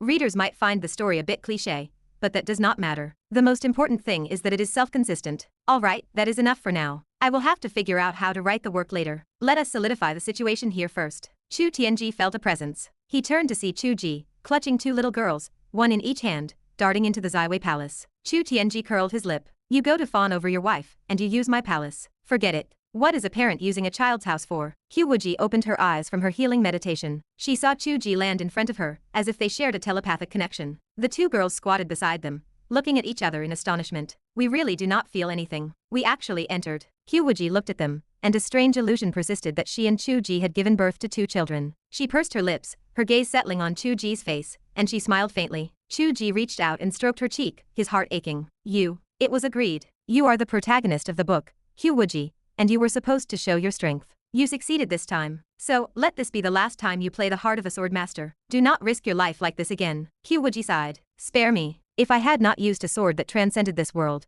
would you have really been able to handle the heavenly emperor?" Chu Ge hesitated. "That seems true. At the very least, it would not have been so smooth." Qiu Wuji had traveled to the modern world, and even her willingness to live in Chu Ge's house from the start was to experience the world and seek truth. No amount of tenderness, connection, or the mundane details of life had ever eroded this initial purpose or the persistence in her heart. Her own realization of the Tao path was the crucial element that finalized this battle. How could Chu Ge have orchestrated that? This sword shone in the firmament, destined to glow for 10,000 years. How could Chu Ge have kept it hidden? Chu Ge sighed, his voice dropping low. "Qiu, you are truly amazing." Qiu Wuji felt a surge of joy. She pouted. "That is why I said you were clumsy." "Say it again." "Clumsy is clumsy. It was so difficult for you to deal with one bird man." Chu Ge embraced her fiercely, kissing her lips. "Even if I am clumsy, the most brilliant sword light in this world belongs to me." Qiu Wuji obediently closed her eyes, murmuring in response. "Yes, it belongs to you. From this moment, the past is severed, and I am yours alone." Chapter 558. The two young girls sat to the side, staring in stunned silence. They watched the intensity of the kiss, listening to the soft sounds that escaped the couple. It felt like a misunderstanding of the situation. These were not kittens or birds, but two young girls. Were they really planning to proceed right in front of them? Was this the legendary ability to see past appearances and grasp the fundamental nature of things? Chu Ge's restless hands finally brought Qiu Wuji back to reality. She pushed his hands away, her face burning with embarrassment. She glanced nervously at the two girls. "Someone is here," she murmured. Chu Ge continued without skipping a beat. "It is fine. They are not human." The vermilion bird and the white tiger simply stared. Qiu Wuji could not continue the kiss. She slipped away, leaving Chu Ge reaching into thin air. "There is no law in this heaven, let us revolt," she joked. The words had barely left her lips when she realized she could move freely. Her heavy injuries had healed by half in these few moments, giving her enough strength to defend herself. The power of the heavenly Tao felt almost like cheating. Chu Ge sat on the floor with zero dignity. "I was healing my injuries. What did you think I was doing?" He sighed. "I am such a serious and proper heavenly Tao, yet my creations always misunderstand me." Qiu Wuji did not appreciate the theatrics. She grabbed him and gave him a harsh beating. "You seem to be in a good mood," she chided. "You are even acting cute. The Taoist master has hidden in the heaven beyond heaven and sealed the gate. There are still so many loose ends to tie up, and you are already popping champagne. You are celebrating too early." Chu Ge protected his head. "Once I am inside, he will be useless." "But how? Could you kill him yourself?" You do not seem to have that kind of power, she asked. No, even if I could, I would not do it. Writing a book requires a story. The Heavenly Emperor has been through a great battle, and there is enough of a reason to justify it. If I wiped him out myself, the plot would fall apart. It would be a poorly executed ending, and I would be beaten to death by my readers. Qiu Wuji wondered how he planned to handle it. Actually, the groundwork for this was laid long ago, Chu Ge said with a faint smile. He pointed toward the empty air. Look. Ripples spread through the void, forming a screen that displayed the scene within the heaven beyond heaven. The Heavenly Emperor had launched a final, desperate strike, attempting to shatter the heaven beyond heaven. The golden immortals sent to conquer the realm had not yet retreated. They were almost caught in the explosion. This proved the Heavenly Emperor had been corrupted by the extraterrestrial demon, which provided the legal justification for Chu Tiange to ascend to the throne. The Taoist master returned, wounded, and sealed the heavenly gate. He inadvertently trapped the confused golden immortals inside. He had thought that by subduing them, he could maintain a powerful faction. He did not intend to fight the heavenly Tao. In fact, he hoped to use this as leverage for negotiations. Previously, his actions had aligned with the will of the heavenly Tao. He had ambushed the Buddha, joined forces against the Heavenly Emperor, and even agreed to the alliance when Chu Tiange was sent as an envoy. He had acted like a mole planted by the heavenly Tao. Without his cooperation, the plan would not have succeeded. Regardless of his motives, he had objectively helped the heavenly Tao. This was the basis for negotiation. He did not need to be an independent power like the Heavenly Emperor. He had no fundamental conflict with the Heavenly Tao, so there was no need for total extermination. Besides, Chu Tiange and Qiu Wuji were both heavily injured and could not threaten him. The Heavenly Tao would likely accept these negotiations, at least for the short term. Any future plans could be dealt with slowly. After hearing Qiu Wuji talk about the concept of self, he had gained new insights. He might be the first to reach the Great Loa Realm after 10,000 years of conflict. However, when the Taoist master returned to the heaven beyond heaven, he was stunned. The 33 heavens were in complete chaos. He could not even recognize his own home. In one of the heavens, he saw a sea of hellfire where demons swarmed. Yin Qinli stood in the center, laughing maniacally as his flames whipped the world. The demons roared in unison. He could not tell if this was his own Yanmo heaven or the hell realm. Elsewhere, hungry ghosts wandered, people struggled in oil cauldrons, tongues were pulled out, and bodies were impaled on mountains of knives. Amidst the weeping, Debi sat in the center with a faint halo of Buddha light. The wheel spun, radiating the aura of the 6 paths of reincarnation. This was the Buddhist 6 paths of reincarnation. Why had it appeared here? The changes continued without end. The golden immortals of the Buddhist faith, such as Qiu, occupied their own realms. The golden immortals of the heavenly court, and his own former subordinates, the 4 heavenly kings, also seized control of the heavens. In a single instant, the heaven beyond heaven had transformed into a Buddhist hell. The Taoist master wondered if this was still his heaven beyond heaven. He hurried to find the jade pure heaven, only to discover that the Tushita heaven, where alchemy was performed, had merged with it. 2 disciples sat by the furnace in confusion. This seemed to be the only realm he could still control. He did not understand how this chaos had come to be. He could understand the heavenly court golden immortals taking over the heavens, as the heavenly emperor had ordered them to attack. But he could not comprehend how Yin Qinli, Debi, and Qiu had so easily taken control and fused with the heavens, as if they had managed these realms for a long time. Conquering the land did not matter. That was important to the heavenly emperor, but not to the Taoist master. He only wanted the properties of the realm. As long as it was a Taoist heaven, it was fine. The conquest by the heavenly court did not faze him, but this refinement and appropriation were fatal. It meant that his Taoist faction did not exist at all. The heavenly emperor had scrambled yin and yang, but how could that have led to this result? It made no sense. While he considered taking back one of the heavens, he suddenly sensed someone watching him. Was it the heavenly Tao? A soft ripple like water appeared in the void, forming a screen. The gaze of the heavenly Tao pierced through and locked onto him. The Taoist master took a deep breath, sat cross-legged, and spoke calmly. Father God, what is your guidance? Chu Ge spoke. Have you never found it strange? There is the human world and the heavenly world, but there is no underworld below, yet there is a heaven beyond heaven above. This creates an imbalance in the structure of the world. No one usually writes it like this. The Taoist master fell silent for a long time. His expression was strange. So, in your original design, this realm was actually the underworld. Why was it placed within the heavenly world? And when I entered, it was filled with pure energy, with no sign of an underworld. Chu Ge felt a hint of helplessness. Because in my earliest concepts, there were only the human world and the heavenly world. The underworld was only established after the protagonist unified the 2 realms. It did not exist at the beginning. If it existed at all, it was born from the hands of the heavenly emperor. Of course, it was in the heavenly world. It was a blank, unopened realm. It is not strange that it was filled with pure energy. The Taoist master stood there, speechless. I had just started the setup, and I had not written that far yet, but you all started rebelling from the moment of chaos. You did not beat the heavenly emperor and the Buddha in the battle of the 4 symbols, but you accidentally discovered this unopened realm. You assumed it was the heaven beyond heaven and seized it while they were focused on the 4 symbols. You never thought that the place you were occupying all along was hell. The Taoist master was lost in thought, saying nothing. Chu Ge continued. So, when I described the heaven beyond heaven as seen by Chu Tianji, I deliberately added characteristics of the underworld, overlaying them onto the 33 heavens you created. Because this place was hell to begin with, there was no incongruity, and you did not notice the change. When the heavenly emperor disrupted yin and yang, I seized the opportunity to reverse heaven and earth. At this very moment, its nature is that of the underworld. The Taoist master sighed softly. I see. But I have a few questions. I wonder if Father God can answer them. Go ahead. Why did you set me up to be the weakest of the three factions, with no golden immortals to speak of, no matter how my subordinates developed? Logically, you should have favored the Taoist path. After all, the four symbols belong to the Taoist path, and Qiu Wuji practices the water element of the Taoist path. It is clear that you are biased toward the Taoist path. That is true. If you had allowed me to write the heavenly world properly, the original setting would not have been like this, Chu Ge sighed. In my original concept, a great Luo realm would have been born, and you would have been the first of the three to achieve it. The Taoist master was moved. I would like to hear the details, Chu Ge said. In this world, no one has beheaded the three corpses, but in both the heavenly and human worlds, people constantly talk about them. Why is that? It is because I set up the beheading of the three corpses, so it is deeply ingrained in everyone's perception. Who was this set up for? It was meant for you. The Taoist master manifests the three purities from one breath. This was not present from the beginning, but was meant to unfold in the later plot. You rebelled right from the start. Before it was time for your shining moment, you were naturally the weakest one. The Taoist master's expression grew more and more blank. Qiu Wuji, who was listening on the side,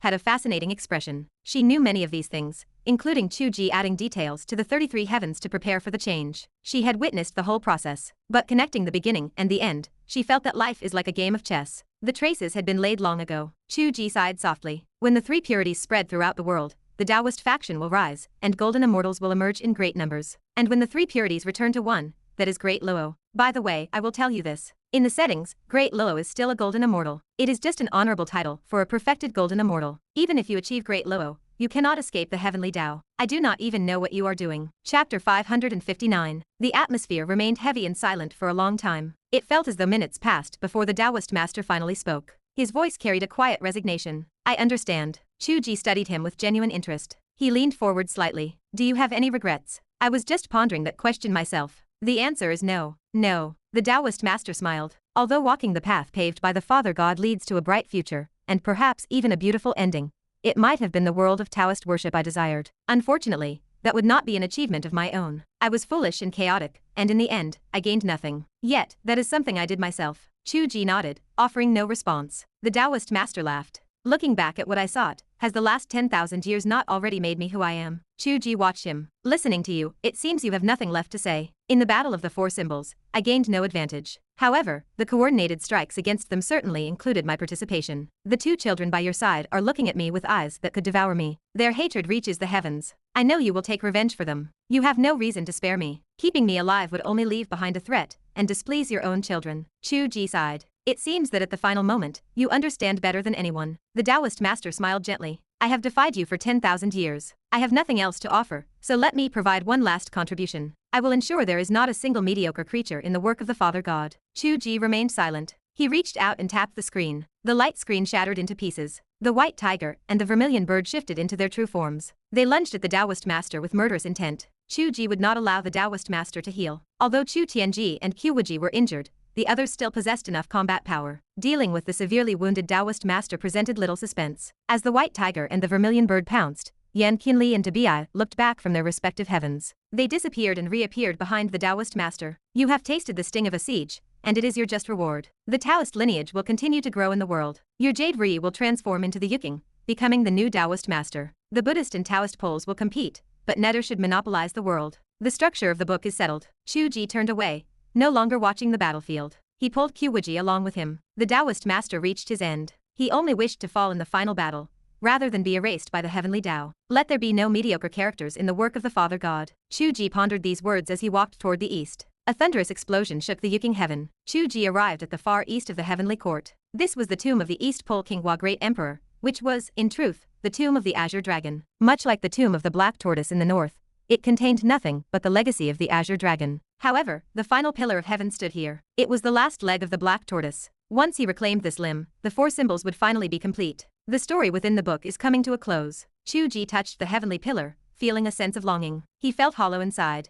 Although he had not finished writing the manuscript, that was merely a matter of days. In truth, his energy and spirit had already been exhausted within this world. The book was truly finished. The completion of a world, the final act of a legend. The fireworks faded away, yet the fictional Qiu Wuji remained vibrant and alive, standing by his side. In this moment, Chu Ge did not even have the heart to worry about the heavenly kingdom descending upon the modern world. The feeling in his heart was beyond words. Excitement, exhaustion, melancholy, nostalgia, and contemplation all swirled within him. He held the hand of the very real Qiu Wuji. Qiu Wuji had followed him in silence. She spoke softly. Is it truly over? Have you not found the Gu God yet? Chu Ge looked at her. Do you also feel uneasy, as if you were constantly looking back to see if anything was left behind? Qiu Wuji felt slightly embarrassed. She murmured in acknowledgement. Even though the powerful enemies are gone, I feel a sense of guilt. This is the feeling of finishing a book. But what about the Gu God? I kept a constant watch, fearful that this person would create an unpredictable variable in my layout. In the end, it seems I was fighting a battle of wits against thin air. This person never actually did anything. Chu Ge felt a mix of frustration and confusion. In the final decisive battle, I stopped caring because as a mere ascendant from the human realm,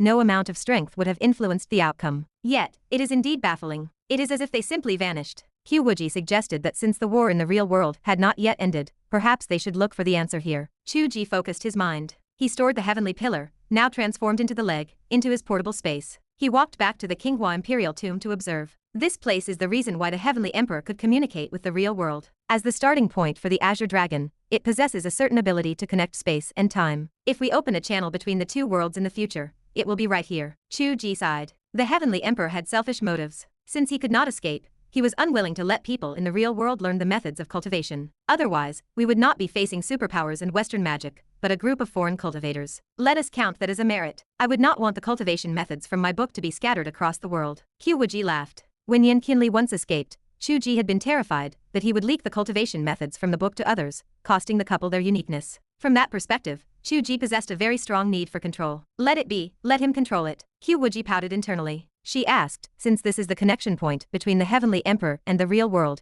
are you trying to observe the real world from here? Yes. I used to look down at the book from the real world. Now, I look down at the real world from the book. There is no question of which is larger or smaller, only a relative existence. Chu Ge pressed his hand against the jade coffin. He mused, with my current abilities in this world, I can peer into the river of time. It seems we can watch a replay of the events from before. Qiu Wuji felt a shock in her heart. Her clumsy little husband had become this powerful. It was no wonder Tiange had said he felt Chu Ge was simply invincible now. While inside the book, he was truly invincible. Yet, her memory of the Chu Ge who first learned cultivation, while carrying a durian, remained more vivid. Her perception of him had almost fallen behind that of Chu Tiange. Perhaps this was simply how a mother saw her son. Amidst Qiu Wuji's chaotic thoughts, the jade coffin beneath Chu Ge's hand seemed to transform into a hollow universe. It felt as if a vast, boundless starry sky was hidden within the coffin. A black hole appeared to twist and devour the starlight, constantly shifting through time, crossing endless dimensions, and flowing through unknown eras. Qiu Wuji finally collected her thoughts. She watched in amazement as the black hole grew brighter,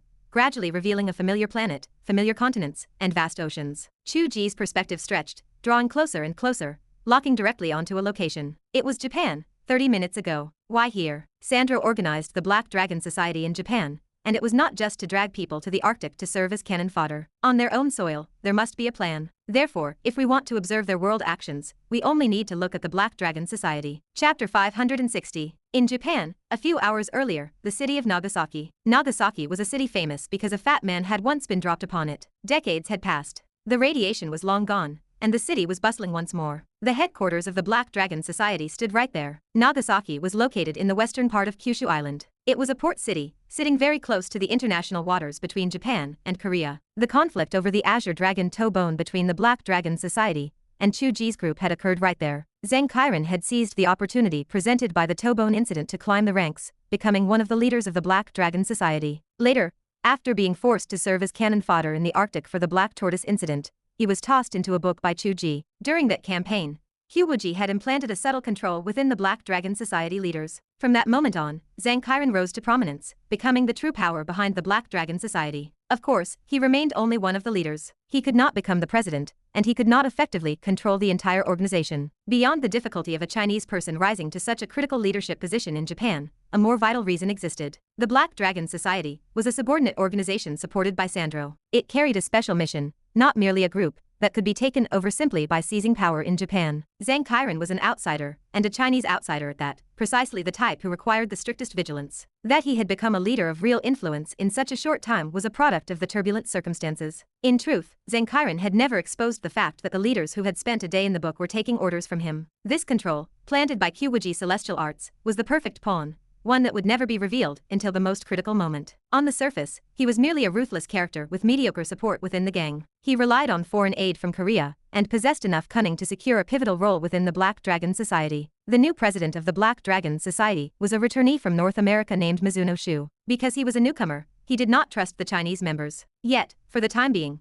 he lacked the power to purge Zhang, who had already gained too much momentum. He had to proceed slowly. However, before the office politics of the Black Dragon Society could truly begin, a crisis erupted in North America. Mizuno Shu summoned the Japanese leaders he trusted and initiated the plan for the North American headquarters. The meeting excluded Zhang, yet it made little difference. At least half of the leaders summoned by Mizuno Shu were Zhang own men. Upon learning of Mizuno Shu's intentions, Zhang could not make up his mind. He contacted Qiu Wuji immediately, who was stationed in Japan to collect data on supernatural abilities. Zhang spoke with urgency. Director Gu, the Black Dragon Society, is performing a sacrificial ritual that sounds truly evil. They want to summon something called a heavenly kingdom. You know more about these abilities than I do. Have you ever heard of such strange powers? If it is real, what kind of trouble could they summon? Is it any stronger than summoning a Shikigamai? Qiu Wuji was more than just the director of an information agency. She possessed her own insights. She asked him to specify the nature of the ritual so she could form a judgment. Zhang paced, his voice tense. They have likely been secretly setting up an evil sacrificial formation beneath the ruins of the atomic bomb blast in Peace Park for a long time.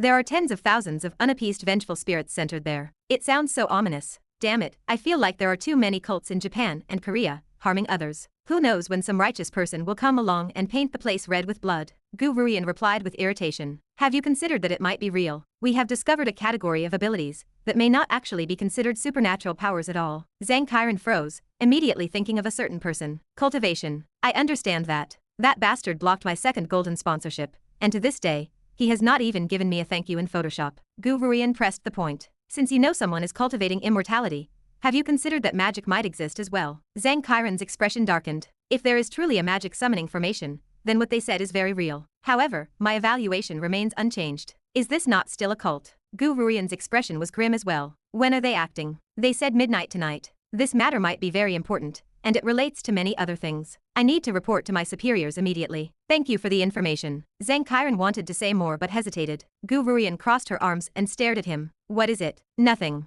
Zhang turned and walked away. I will go and keep an eye on them. I will tell you if anything happens. Qiu Wuji knew that Zhang wanted to ask if Yu Ying would be the one to come and assist, but he had not asked it in the end. Qiu Wuji did not know if Yu Ying would be the one to arrive. If the other party finally unveiled their long-standing layout, it should be a global crisis, with fires breaking out in many places. Yu Ying might be dispatched anywhere, not necessarily to Japan. Thinking about it, Japan should not be a critical location. Even if they summoned an evil god, it would be a low-level one. Tens of thousands of sacrifices sounded like a lot, but in reality, it was nothing. On the vast land of China, one could find hundreds of thousands of resentful spirits in any ancient battlefield. A few hours later, the vanguard of the support team arrived. Qiu Wuji met the flight, speechless for a moment. It is really you. Yu Ying appeared exhausted. I was on a mission in Indonesia. It just came to an end, so I came straight here. I have only arrived first, but other comrades will arrive to provide support. I really do not want to be in Japan. There is no other way, as I must follow orders. My superiors said that when this mission is over, we can take a very long vacation. Qiu Wuji narrowed her eyes. Hey, do not tempt fate. Yu Ying draped an arm over Qiu Wuji's shoulder. Relax. Where is the superstition that a few words can cause disaster? That is just being superstitious. Qiu Wuji shook her head,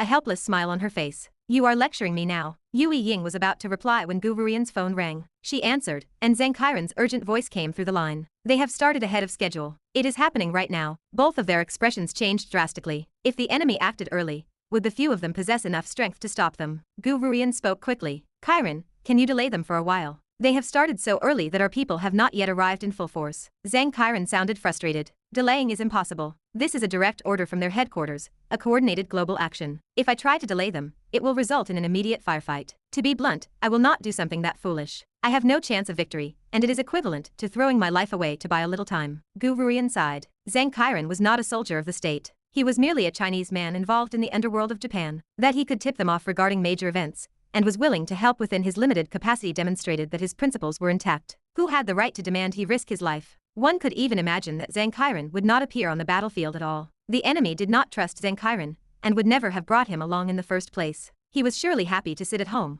avoiding the messy business of the cult. Then, if she and her team clashed with the enemy and completely wiped out Sandra's faction, Zhang Qiren would be even more delighted to seize the fruits of their victory. Afterward, the Black Dragon Society would truly be his, and he could rule the Japanese underworld, living the rest of his life in comfort. That was the undeniable, rational truth. Forget it. Qiu Wuji spoke softly. Thank you for the information this time. We will go ourselves. Yue Ying spoke with determination. Sister, you are not in the combat unit, so there is no need for you to go. I will go over and see what I can do. Such things do not always require a bloody battle. Perhaps I can sneak in and cause some destruction. Qiu Wuji shook her head. I can help too. Let us go together. The dial tone rang out. Zhang Qiren gripped his phone, staring into nothingness. Chapter 561. Qiu Wuji watched, as if staring at a television screen. There was no need to adjust the camera lens, for her gaze could shift to any location at will. The figures of Yue Ying and Qiu Wuji swept toward Peace Park, while Zhang Qiren stood with a blank expression. This was far too amusing. Even the greatest actors could not hope to replicate this. After all, this was reality. She nudged Chu Ge, her expression one of eager curiosity. Do you think Zhang Qiren will actually risk his life for this? She asked, a playful glint in her eye. Will he try to make it third time the charm? Chu Ge shook his head. The previous 2 times he risked his life, the performance was too forced, and it backfired. Qiren is no fool. I bet he will not do it this time. Does he really intend to watch Yue Ying throw her life away? If he does, then that couple is finished. Chu Ge stared at her, speechless. She was acting like a busybody neighbor. Not risking his life does not mean he will not participate. In fact, he possesses great strength at his disposal. It only depends on whether he is willing to sacrifice it. Qiu Wuji fixed her gaze on Zhang Qiren. He drew a deep breath and dialed a number. Azhong, assemble all our men. Yes, bring guns.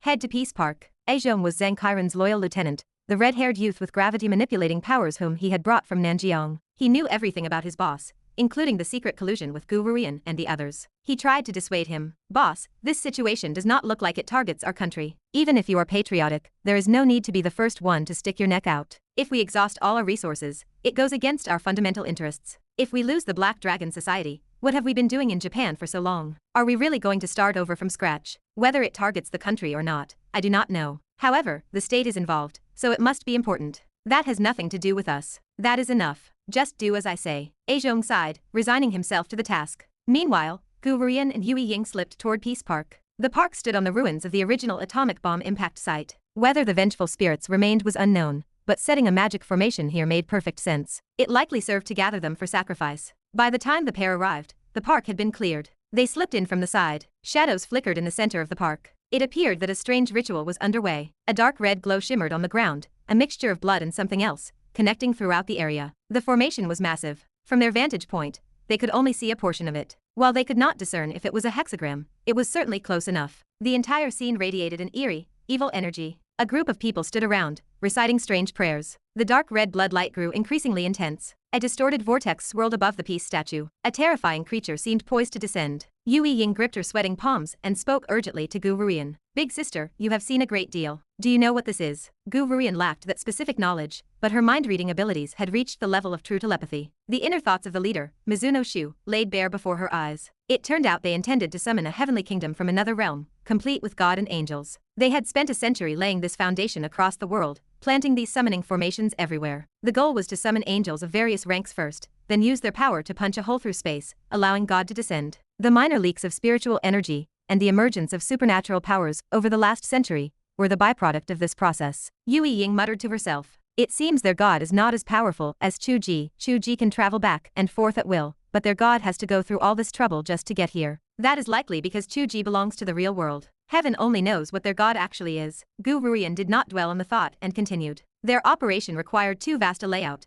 making success difficult. Later, they accidentally discovered the emergence of the 4 symbols and the explosion of spiritual energy. When the world began to change, they contacted the Heavenly Emperor. They realized the 4 symbols could construct a space channel, so they shifted their focus to collecting them. Yue Ying grasped the situation. So, they failed to take the 4 symbols from us and had to return to their original plan, even moving it ahead of schedule. Correct. The spiritual energy in the world has grown stronger, making the magic that was once difficult to realize much easier to achieve. They no longer need to rely on the 4 symbols. Chu Ge and Qiu Wuji had not expected to accidentally uncover the complete picture of the entire incident here. They nodded to themselves as they listened. The beginning and end of the matter were now clear. This explained why the enemy had never cared much about killing Chu Ge, or failed to dwell on the loss of the 4 symbols. Their cooperation with the Heavenly Emperor was only superficial. They had their own agenda, and their logic was not complicated at all. Yue Ying spoke. Big sister, I can sense the aura. Once this angel descends, we will certainly be defeated. It would be best to stop their ritual. Do you know how to stop it? Qiu Wuji sensed the situation carefully for a moment and shook her head. His mind contains no information on how to stop it, and I cannot read it. However, his confidence is apparent. Even if the summoning in one location is stopped or the portal destroyed, as long as a few angels descend somewhere in the world, it is enough to summon God. The loss of one location is not too critical. Chu Ge frowned slightly. So that was it. Zhong Yi and he had destroyed 2 portals. Logically, the opponent's global strategy should have failed. Yet, he never saw any sign of desperation from Michael. The man had acted as if he would simply make a comeback. The enemy had cast a wide net, and only a few needed to succeed. The world was not actually arranged in a great hexagram, as he had previously imagined. Destruction was still necessary. It would be best not to miss a single one, ensuring the opponent suffered a complete failure. Yu Ying cheered up. Based on what they are implying, the formation can be destroyed, right? I only need to break this hexagram, and the summoning will fail. Qiu Wuji replied. That should be the case, but the problem is that this blood formation penetrates deep into the earth. How will you cut through it? We must try at least. Yu Ying gathered every shadow she could sense. The shadows crept silently, moving straight toward the blood-red lines. The operation carried immense danger. It was not a question of whether she could cut it, but even if she succeeded, the 2 of them would certainly die, surrounded by a group of Black Dragon Society members. Yet, neither Yu Ying nor Qiu Wuji changed their expressions. They were soldiers. Just as Yu Ying's shadows solidified, preparing to strike, screams echoed from outside, followed by the sound of guards being killed. Footsteps thundered as a large crowd surged into the center of the park. Zhang Qiren had led his forces inside. Yu Ying stared at the scene of Zhang Qiren bursting in,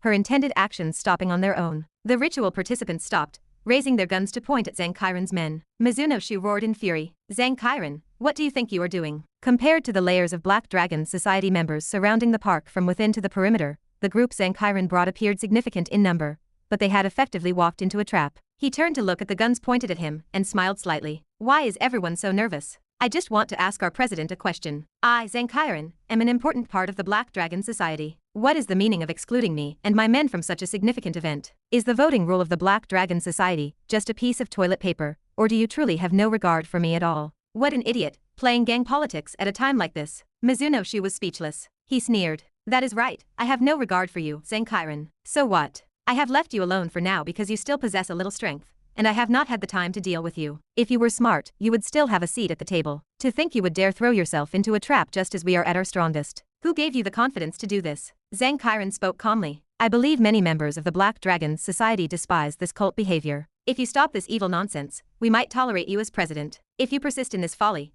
then you will no longer be president. Not all members of the Black Dragon Society belonged to Sandro. Many were ordinary Japanese gangsters, who found this whole situation repulsive. By turning the narrative into an internal gang dispute, Zhang Qiren claimed a degree of legitimacy. The problem remained that legitimacy required strength to back it up, or the whole thing would turn into a joke. Many members looked at Zhang Qiren with a hint of pity. Mizuno Shu laughed aloud. Is this the pedantic strategy of the Chinese? Regardless of your reasons, since you have come here to die, I will gladly accept your life. The sound of bullets clicking into chambers filled the air. Zhang Qiren remained calm. I do not think so. Why do you not ask how many people here refuse to follow you? As he spoke, many of the leaders who had belonged to Mizuno Shu's faction shifted their guns with strange expressions. They aimed directly at Mizuno Shu, and the sound of gunfire erupted. The entire crowd stood stunned. What was happening? Mizuno Shu did not die. He was clearly a supernatural user. Countless bullets moved around him as if in slow motion, unable to penetrate the space around his body. Zhang Qiren sighed. He had known things would not be that simple. Damn it. All traitors. Mizuno Shu flew into a rage. Kill them all. Gunshots echoed continuously throughout Peace Park, turning the situation into chaos. Many people firing their weapons did not know who they were supposed to be targeting, and the crowd descended into disarray. Zhang Qiren retreated quickly behind a tree and shouted sharply, "Stupid woman, what are you waiting for? Take the chance to destroy the formation." With a sharp whistle, the shadow blade that had been gathering power for so long sliced viciously into the blood-red lines on the ground.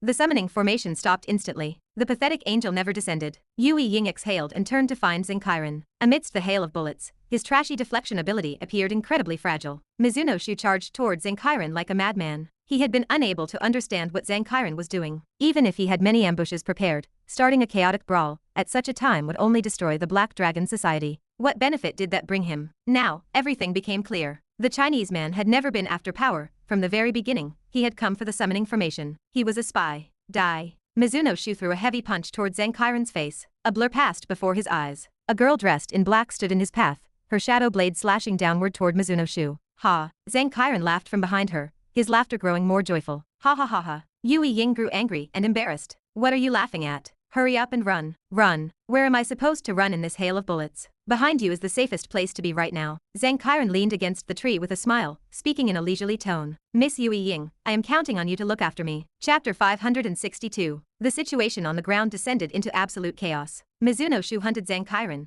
who cowered behind Yue Ying. Neither side possessed a clear leader. Zhang Qiren's faction fared slightly better with Azhong managing the fray. The rest of the crowd descended into pandemonium. Men fell, ignorant of their killers, and soldiers pulled triggers, unaware of their targets. Friend and foe blurred into one indistinguishable mass. Within minutes, the realization dawned on the fighters. The magic circle lay in ruins, and the plan to summon the angel had vanished. Fighting served no purpose. Those with their wits about them began to flee. Like falling dominoes, the battlefield emptied. Soon, only the core loyalists of Mizuno Shu and Azhong remained, locked in a final firefight. The destruction Zhang Qiren feared never fully materialized, and the body count remained low. Yet, Zhang Qiren understood. His time in Japan had been wasted. Even if he claimed victory here, what followed? Japan contained more than one underworld organization. Even Nagasaki housed multiple factions. Gangs existed to make money. Why would anyone remain loyal to the chaotic mess the Black Dragon Society had become? Local members would not follow a lunatic who launched a civil war and shattered the group. Options existed elsewhere. An exodus to other organizations seemed inevitable. Even Azhong might abandon him. They had started from nothing in Japan,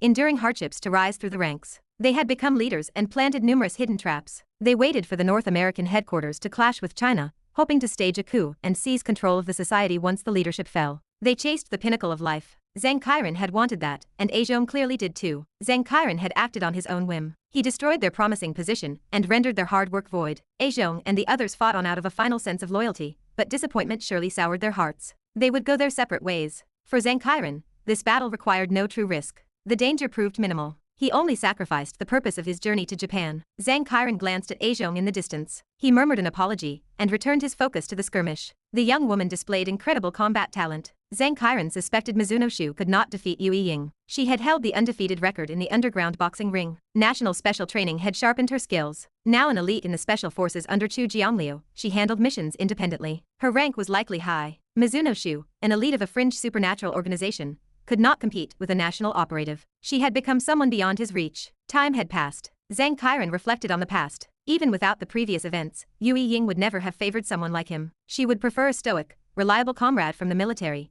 someone who understood her inner world. They were never from the same path. They shared no common language. Affection was not like buying groceries at a market, where effort guaranteed a return. He knew the truth about the hopeless devotion many men suffered. Yet, Qiu Wuji had once questioned the exaggeration of his secret crush. It only grew more intense. Perhaps it was an obsession, or a demon in his heart. The moment he laid eyes on her, his composure shattered. He knew no happy ending awaited them. So be it. A shadow blade slashed through the air from above. Mizuno Shu's defensive air pressure ability failed to withstand the edge. It broke into two. He collapsed, his eyes wide open, his life extinguished. Yue Ying leaned over, supporting herself on her knees, breathing heavily. A lingering confusion clouded her mind. The mission ended. She expected a brutal battle, a powerful angel, and a fight to the death. None of it occurred. It felt as trivial as a minor errand. The anticlimactic ending left her feeling unsettled. Qiu Wuji questioned Chu Ge, asking if it was truly over. Chu Ge smiled. It was over. Japan was merely one corner of the world. The enemy's main force lay elsewhere. Once they stopped the angel, the rest mattered little. Qiu Wuji observed that the ease of it stole the thrill. Zhang Qiren had not risked his life to save Yue Ying,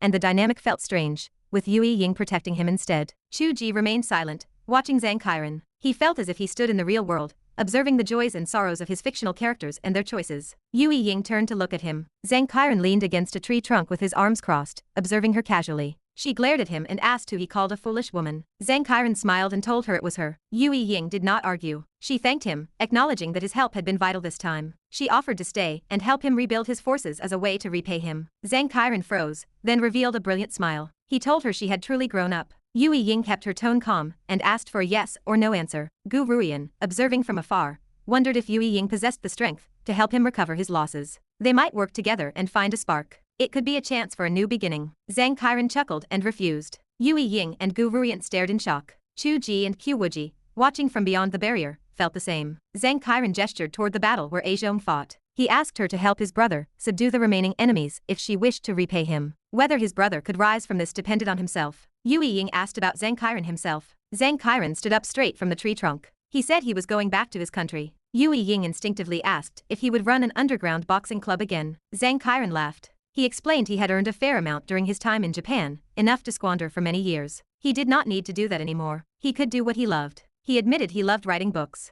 He was financially secure, and he believed he would succeed when he returned to the fight. Yue Ying's eyes widened. Chu Ge smiled. Zhang Qiren confessed their biggest problem was perhaps her disdain for his methods. He declared that he would let the underworld business rot. He turned slowly and walked away from the battlefield. He promised to move to whichever city she settled in, hoping for a chance to get to know her again. Yue Ying stood woodenly, watching his retreating figure. She could not find words to object. She stamped her foot and rushed to assist Zhong. Chu Ge smiled gently and spoke to himself. He said he had not thanked the person for the Golden Alliance because he was waiting to pay it back. He whispered a welcome back. Chapter 563. Japan was merely one corner of the world. Perhaps it mattered to Chu Ge because his friends were there, prompting his focus. Yet, at that very moment, battles raged across the globe, far more intense than the skirmish in Japan. Long before Zhongyi stepped into that entertainment building with the vampire Carl, Chu Jiangliu had swapped roles with his son. While Chu Ge headed to the United States to deal with the White Tiger, Chu Jiangliu returned to China to take command from the center. The elite forces deployed by Chu Jiangliu numbered in the hundreds,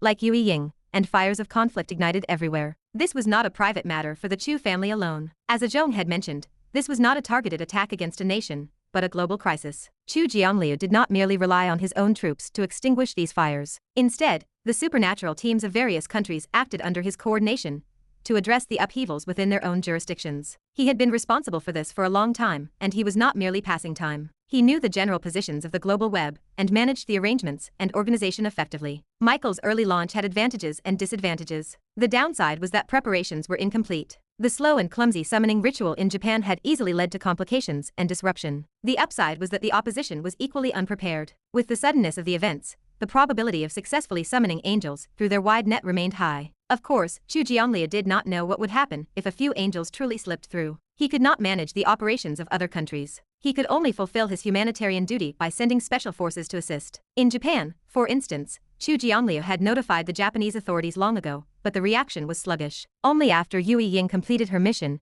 and retreated did the Japanese police arrive to clean up. Other countries might be even slower, but Chu Jiangliu could do nothing about that. For him, the true priority remained the protection of his own national borders. Angels came in various ranks, and the individuals in charge were of different levels. Clearly, compared to other locations, the Chinese mainland was the top priority for superior angels. It was highly likely that the threat existed in more than one location. After Bill brought Zhongyi into the building, he quickly left North America. He did not believe Zhongyi could break free from the control of Sandro. As an important figure in the organization, he had his own mission. Just as Chu Ge and Zhongyi speculated, Sandro was merely a code name. The old man researching the White Tiger and the nano-armor control underground was Sandro, the former lover of Zhongyi responsible for undead control was Sandro, and Bill, who enslaved blood thralls, was also Sandro. He was the boss, not a minor leader. The matters in South America were entirely his responsibility. It was remarkably easy. While the situation in North America deadlocked due to Chu Ge's interference, he had already successfully activated the summoning formation in the mountains of South America. Within moments, the dozens of blood thralls he brought,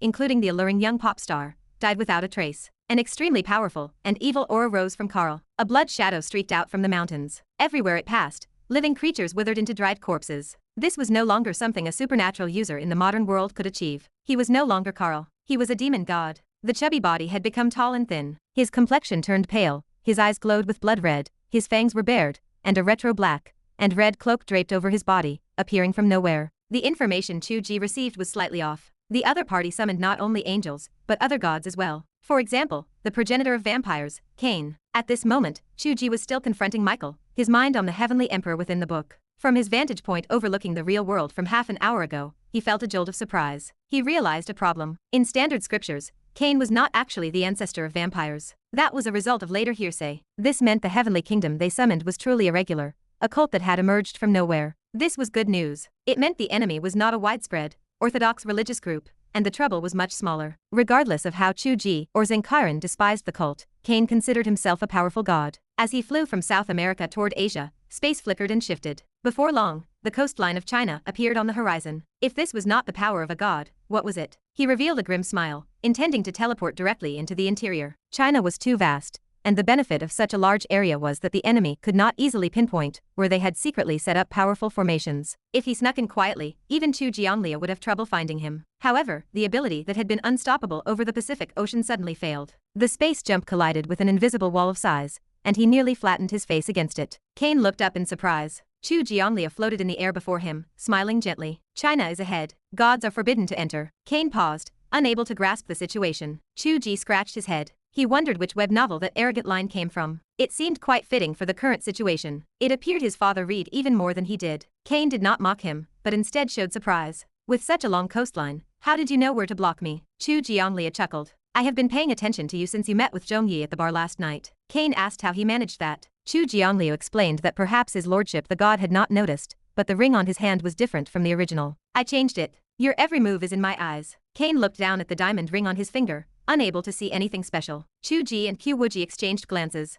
They remembered the stone at the bottom of the mine, which his father had also created on a whim to observe the flow of spiritual energy. His father was truly like a legendary figure who could manifest his thoughts into reality. This ability was impossible to defend against for an ordinary person, and was unfathomably deep. Cain remained silent for a moment. Since that is the case, why did you not simply let me enter the interior to find our hidden formation positions? Chu Jianliu answered calmly. This is China. It is not Japan, Korea, or the Americas. He paused, then continued slowly. Regardless of the living creatures inside or the mountains and rivers, I will not let you enter and cause any destruction. Cain laughed. Foolish. Chu Jianliu shrugged. Is that so? Wherever you have made your arrangements, I have a son, so I do not need to trouble my brain. Chu Ji stared at the scene, stunned. Chu Jianliu spoke flatly. My silly son is watching a movie in the future right now. There is nothing interesting for you to see here, Dad. When you look down from a higher dimension, the changes in all spiritual energy flows in the world are visible to you. Others cannot find where the locations are, but you can find them easily. Go to work. You have nothing to do here. Chu Ji turned to Qiu Wuji and asked if he would face divine retribution if he punched this vampire. Qiu Wuji whispered softly that he should not. Chu Ji gritted his teeth,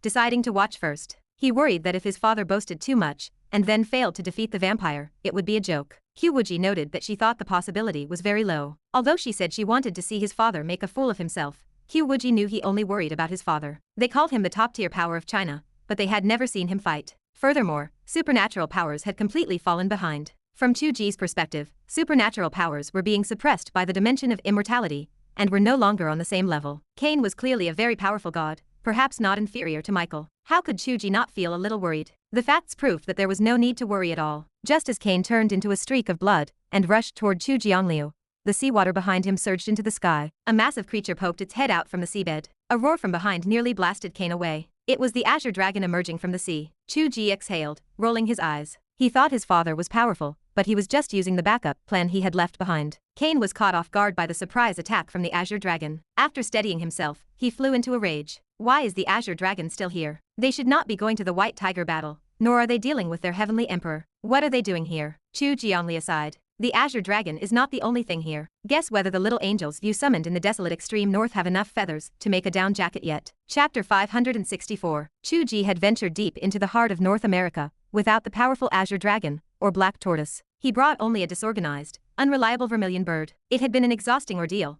and he had barely managed to survive Michael. When he entered the book to tie up loose ends, he took only 2 young girls. He did this because he needed the azure dragon and black tortoise to guard their own coastline. Chu Ji and his father shared a similar philosophy. The rest of the world was secondary. Protecting the borders of their home country took precedence. The azure dragon and black tortoise knew Chu Jianliu well. The azure dragon, in particular, had been discovered by Chu Jianliu in the beginning. They were old friends, so Chu Ji handed the task of coordinating them over to his father. Under the guidance of Chu Jianliu, it became clear that keeping the azure dragon was sufficient. Black tortoise could be sent out to sweep away the lower-level angels, whose summoning had not yet been blocked. It could not be helped. His son possessed power that defied belief. He had only wanted to protect his country, yet he discovered his strength was enough to save the world. Whether he could eliminate them all remained to be seen. Chu Jianliu still suspected that other powerful angels would arrive, such as Gabriel, Raphael, and other famous archangels. Furthermore, since Cain had appeared, where were Satan and Lucifer? None had appeared yet. Were they all stopped? That seemed unlikely. They had likely been born elsewhere, at least some of them, and it was improbable that they had all been wiped out. In this matter, saving the world and protecting the country were one and the same. Reminded by his father, Chu Ji shifted his perspective to a global scale. He watched the flow of spiritual energy and its changes. Multiple vortexes swirled within China, gathering the winds and clouds of the entire world. If the enemy had enough angels descend to open the gate to heaven, the final location of that gate would not be in the west, where the kingdom of heaven was born. It would be in China. Cain fleeing toward China proved this point.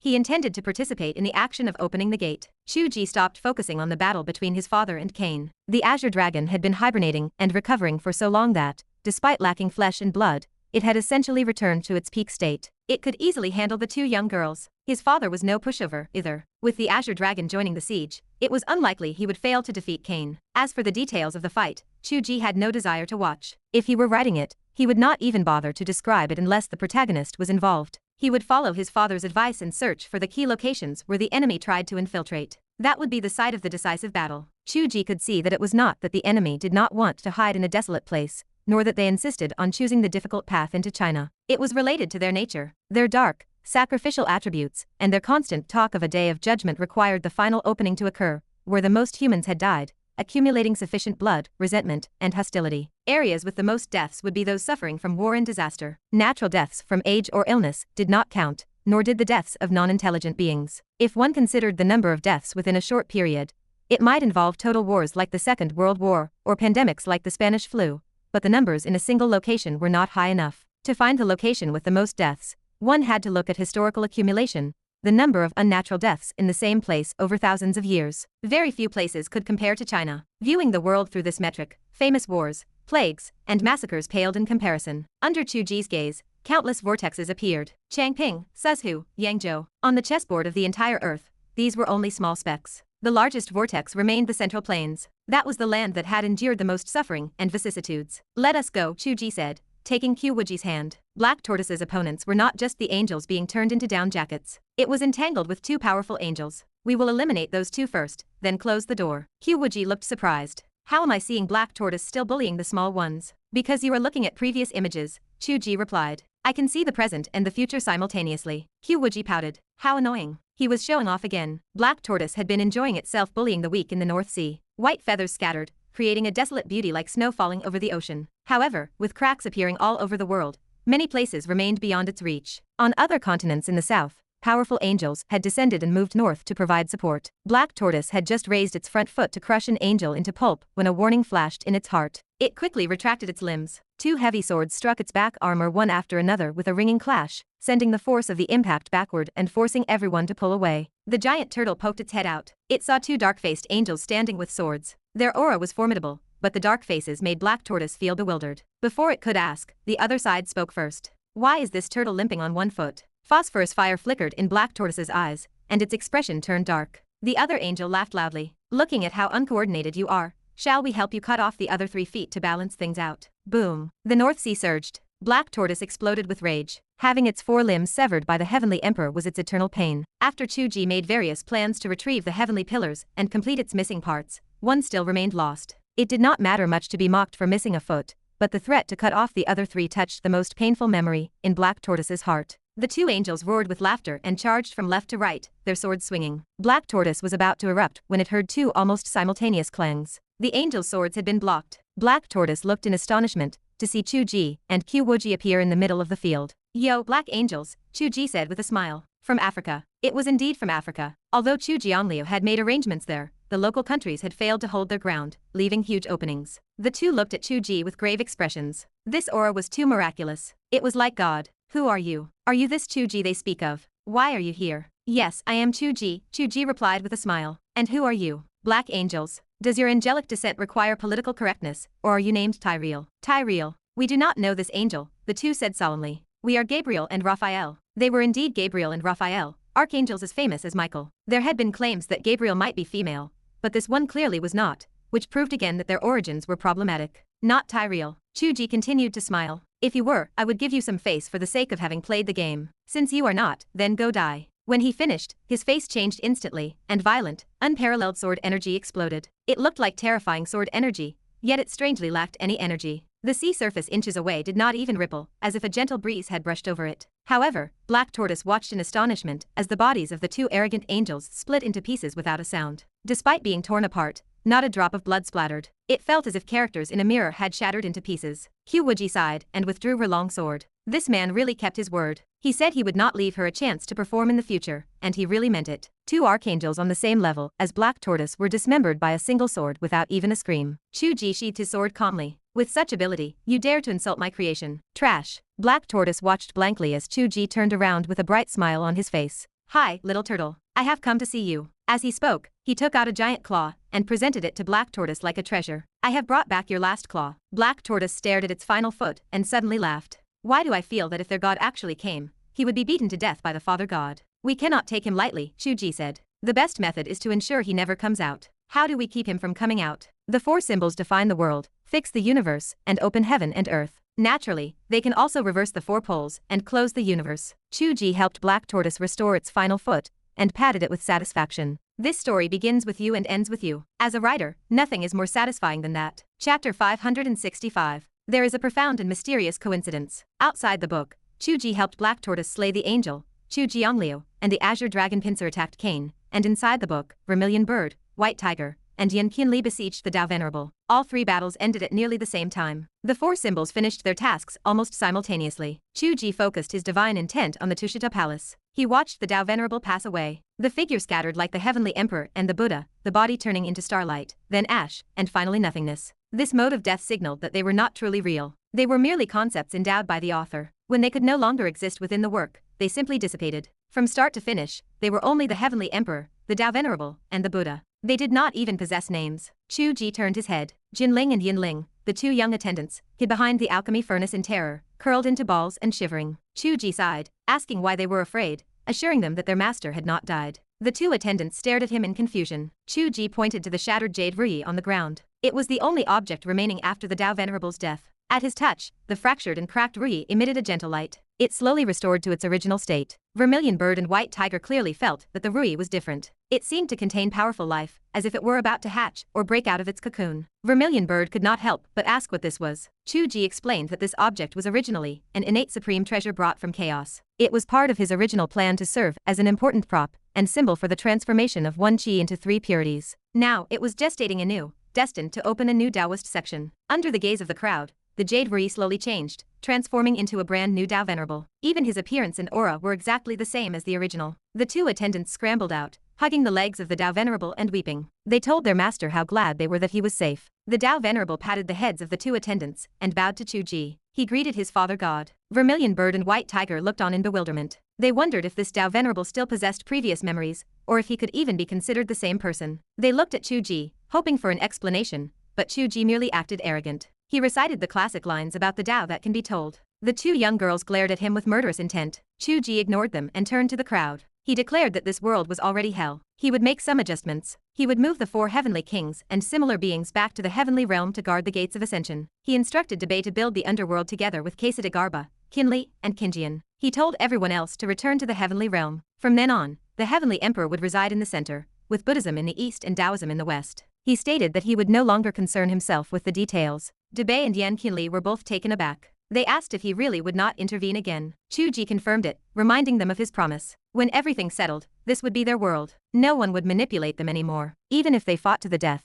As long as they did not cause a world-ending catastrophe, he would not ask. The two men exchanged a look and bowed deeply. They thanked their father god. Chu Ge laughed and teased Yan Qinli, commenting on how rarely he was so serious. Yan Qinli remained silent, glaring at him for being a troublemaker who hated when people were serious. Chu Ge grabbed the two young girls. He told them to accompany him on one last task. The girls struggled, calling him a lecher. Chu Ge asked how they could talk like that when he was their father. Their voices faded and they vanished. When they appeared again, they were in the real world, between the Luo and Yellow rivers. Dragon turtles appeared in the Yellow River. The Azure Dragon and Black Tortoise had shrunk their forms and stood on the bank. Watching from the shore, it resembled the ancient legend of the dragon horse carrying the map. Chu Ge thought that it was all much the same. He had woven a story based on mythology, but mythology itself was a story imagined by the masses. Perhaps history was a river rising and falling through time, where many ancient truths were submerged over thousands of years to become myths. Later generations could not see or hear these truths, so he took up his pen to trace the path of his predecessors. Thus, there were those who wrote stories, and there were living beings who prayed,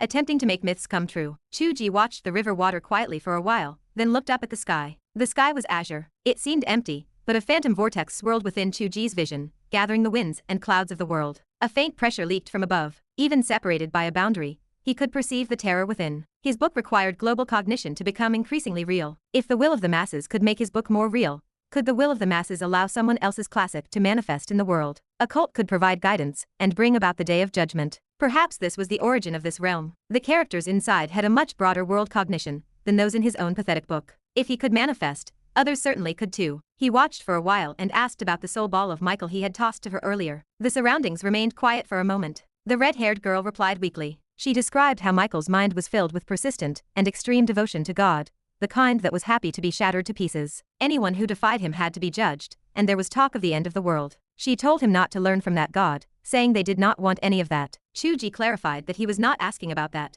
but about other information. The girl explained that based on his cognition, she felt the opponent's god was stronger than him. It seemed similar to the restrictions on their crossing into this world. Lives that were too powerful could not pass through such dimensional barriers. All their operations were intended to open this door. Chu Ge acknowledged that it was inevitable he was stronger. He possessed the realm but lacked practice, while the other side had practiced for who knew how long. However, truthfully, he doubted his realm was all that impressive. If he were truly powerful, he should be able to ignore such world barriers and move freely. Since he could be obstructed, he had not reached that true step. The girl asked if he had reached it, wondering if it was a realm beyond Deluo. Chu Ge admitted he was still missing a tiny bit, like a layer of window paper that just needed to be poked through. The girl asked why he couldn't reach beyond Deluo even after creating a world. Chu Ge did not know. He lacked a reference point and could only think for himself. Perhaps it was because it was not finished on paper, so it was not completely perfect. He looked up at the sky, wondering if it was because his heart was burdened by this unfinished task, leaving his mind unfulfilled. Vermilion Bird declared with spirit that they should finish it. She asked if they were powerful now that their father god was powerful. White Tiger wanted to say that if he were powerful,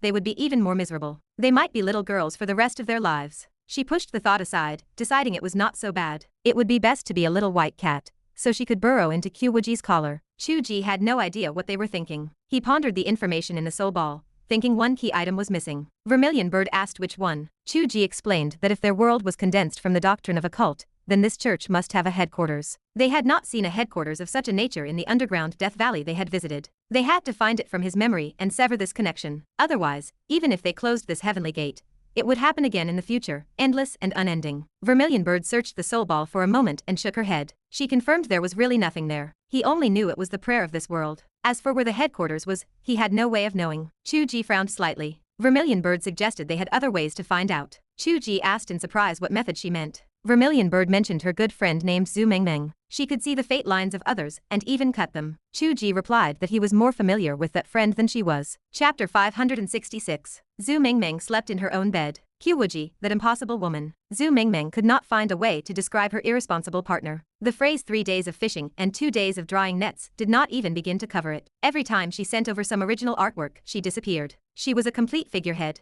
No manga studio worked that way. Even the most irresponsible masters would at least glance at the final drafts, but Qiu Wuji was a phantom after the first few installments. The manga mattered to the couple. Zhu Mengmeng understood a little of the truth by now, but she still could not comprehend how this ghosting benefited them. Still, she could grasp that the matters within Qiu Wuji's book were complex and occupied her attention. The book seemed to be nearing its end. She wondered what Qiu Wuji would do then. Would she come to the office and draw like a normal person? Forget it. If she skipped work, then Zhu Mengmeng would skip work too. The turn of spring into summer made people feel lazy and soft. It was the perfect time for hibernation. 100 meters away, however, the renovation work thumped and banged, loud enough to split a skull. She wondered whose house that was. Oh, it was Qiu Wuji's house. The most tragic part was that she was the one who had introduced her to the property. Zhu Mengmeng rolled on the bed with her hands over her ears. She wanted to die. It was strange. Qiu Wuji had taught her the mental techniques, and Vermilion Bird had personally guided her in the arts of fate. Even though she had not practiced for long, the opportunity was top tier. She should have been a formidable cultivator by now, capable of earning the title of fairy in the world of the book. Yet, Zhu Mengmeng felt not a trace of immortal aura about her. Worldly thoughts flooded her mind without a moment of rest. Perhaps the training method was flawed. She wondered if that stinky Q was playing tricks on her. Zhu Mengmeng lay on the bed, mumbling in a daze. A sudden, sharp warning pierced her mind. She snapped her eyes open and pointed a finger into the void. A fierce, lethal aura erupted from her fingertip. Even 100 lecherous thieves would have been impaled instantly. Instead, someone caught her finger with ease and pressed down on her with a giggle. Someone laughed and pinned her to the bed. Zhu Mengmeng grew angry and struggled. Get away, Qiu Wuji. You still have the nerve to come here and tease me. I am breaking up with you. Breaking up. Qiu Wuji smiled. What kind of position is breaking up? Zhu Mengmeng huffed. It is a position that you and your lover could never experience. This was the kind of conversation women had, often more vicious than anything men said to each other. Qiu Wuji did not dwell on it. She laughed. Mengmeng is quite formidable now, actually able to detect my arrival. Zhu Mengmeng still looked grumpy. I do not feel like a cultivator. Are you hiding the secret techniques from me? And that little red-haired girl, does she really have no real skills? Qiu Wuji looked her up and down. She laughed. You are already a cultivator. If you feel something is missing, it is because you have never slain demons or eliminated evil. Zhu Mengmeng instinctively felt that she was being fooled again, yet the idea stirred her. Where are the demons? Are they in the book? What need is there for a book? Demons and monsters walk the earth everywhere. Qiu Wuji rose and scooped her up into her arms. Let us go, Mengmeng. We are going to kill someone. Zhu Mengmeng blinked. Where are we going to kill someone? Do you see this ball of soul energy in my hand? We are going to find the place where its fate is most intertwined. Oh, I see. The lines of fate. It is in this direction. You are flying off course. Yes, over there. It seems a little far. Wait, this is you asking me for a favor, is it not? You figured it out. The couple split into two paths. Qiu Wuji went to find the source, and Chu Ge began to close the gate. In the void, surrounding the faint blood-colored vortex, the four symbols stood in the four cardinal directions. Chu Ge occupied the center, forming the most fundamental formation of the five elements and four symbols. The formation did not need to be complex. Sometimes the simplest formation was closest to the Tao, especially when the ones setting it were these figures. This was the formation of creation. The origin of chaos in the book's world came from this. The point of chaos was Tiange. Tiange gave birth to the two opposing forces. The two forces manifested the four symbols. The four symbols represented the four directions, four seasons, and the collection of all time and space. They already represented a world. Since they represented a world, in theory, gathering them together and reversing their attributes could destroy a world. The four symbols could sense the heart of Chu Ge. While he claimed he was merely closing the gate, his ambitions were wild. He wanted to destroy the world on the other side. He did not voice this goal, because it sounded too grand and he feared he might fail. It was easier to just say he was closing the gate. If he only wanted to close a gate, why would he send Zhu Mengmeng to trace the source and cut off all connection to the enemy? Chu Ge wanted to destroy their world. Based on his judgment, their god had not reached the level of supreme power. If he did not finish him now, would he wait for him to reach that level in 1,000 years and cause more trouble? If their birth stemmed from the cognition of the masses, severing that connection would inevitably weaken the world. It would weaken that god, who claimed to be stronger than Chu Ge, making destruction a certainty. He felt little psychological barrier to this because, in essence, it was merely a false world. In a sense, it was not much different from reporting a book to get it removed.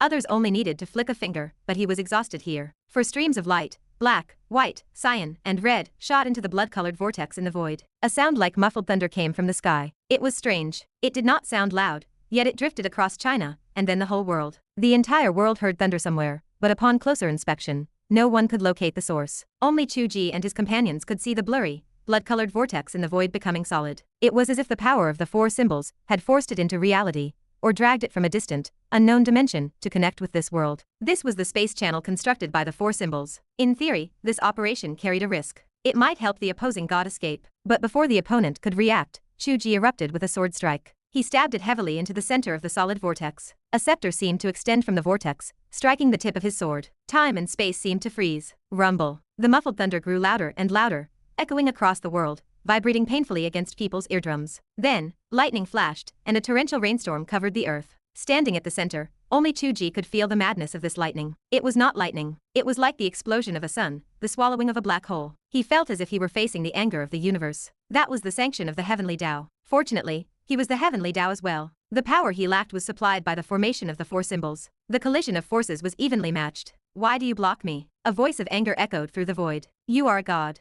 Can you not see that this filthy world is already beyond saving? Should it not be completely destroyed, to start anew? Yes, I agree. Chu Ge spoke calmly. But the world that needs to be destroyed is yours. Boom. In the terrifying confrontation, the sun lost its light completely. This is a special solar eclipse appearing across the globe. According to analysis, it is likely that an unknown meteorite passed through the ecliptic, blocking the light between the earth and the sun. The broadcast echoed in the small town. The church bells rang melodiously, and countless believers knelt to pray, hoping the ominous eclipse would pass soon. They prayed for the great god to descend and save the lost world, or to destroy it. What kind of nonsense is a meteorite blocking the sunlight? Is the observatory eating filth? Someone growled in a low voice. This is some evil heretic stopping the footsteps of God from descending. We pray to the Almighty, defeat the evil heretic. The prayers stacked layer upon layer, their will rising into the clouds. At this moment, a lazy voice of a mature woman came from outside. This is the place. Actually, I did not completely fool you. I taught you this sword technique. When the long rainbow pierces the rising sun, the eclipse will be lifted. I do not believe a word you say. A brilliant sword light illuminated the dark world.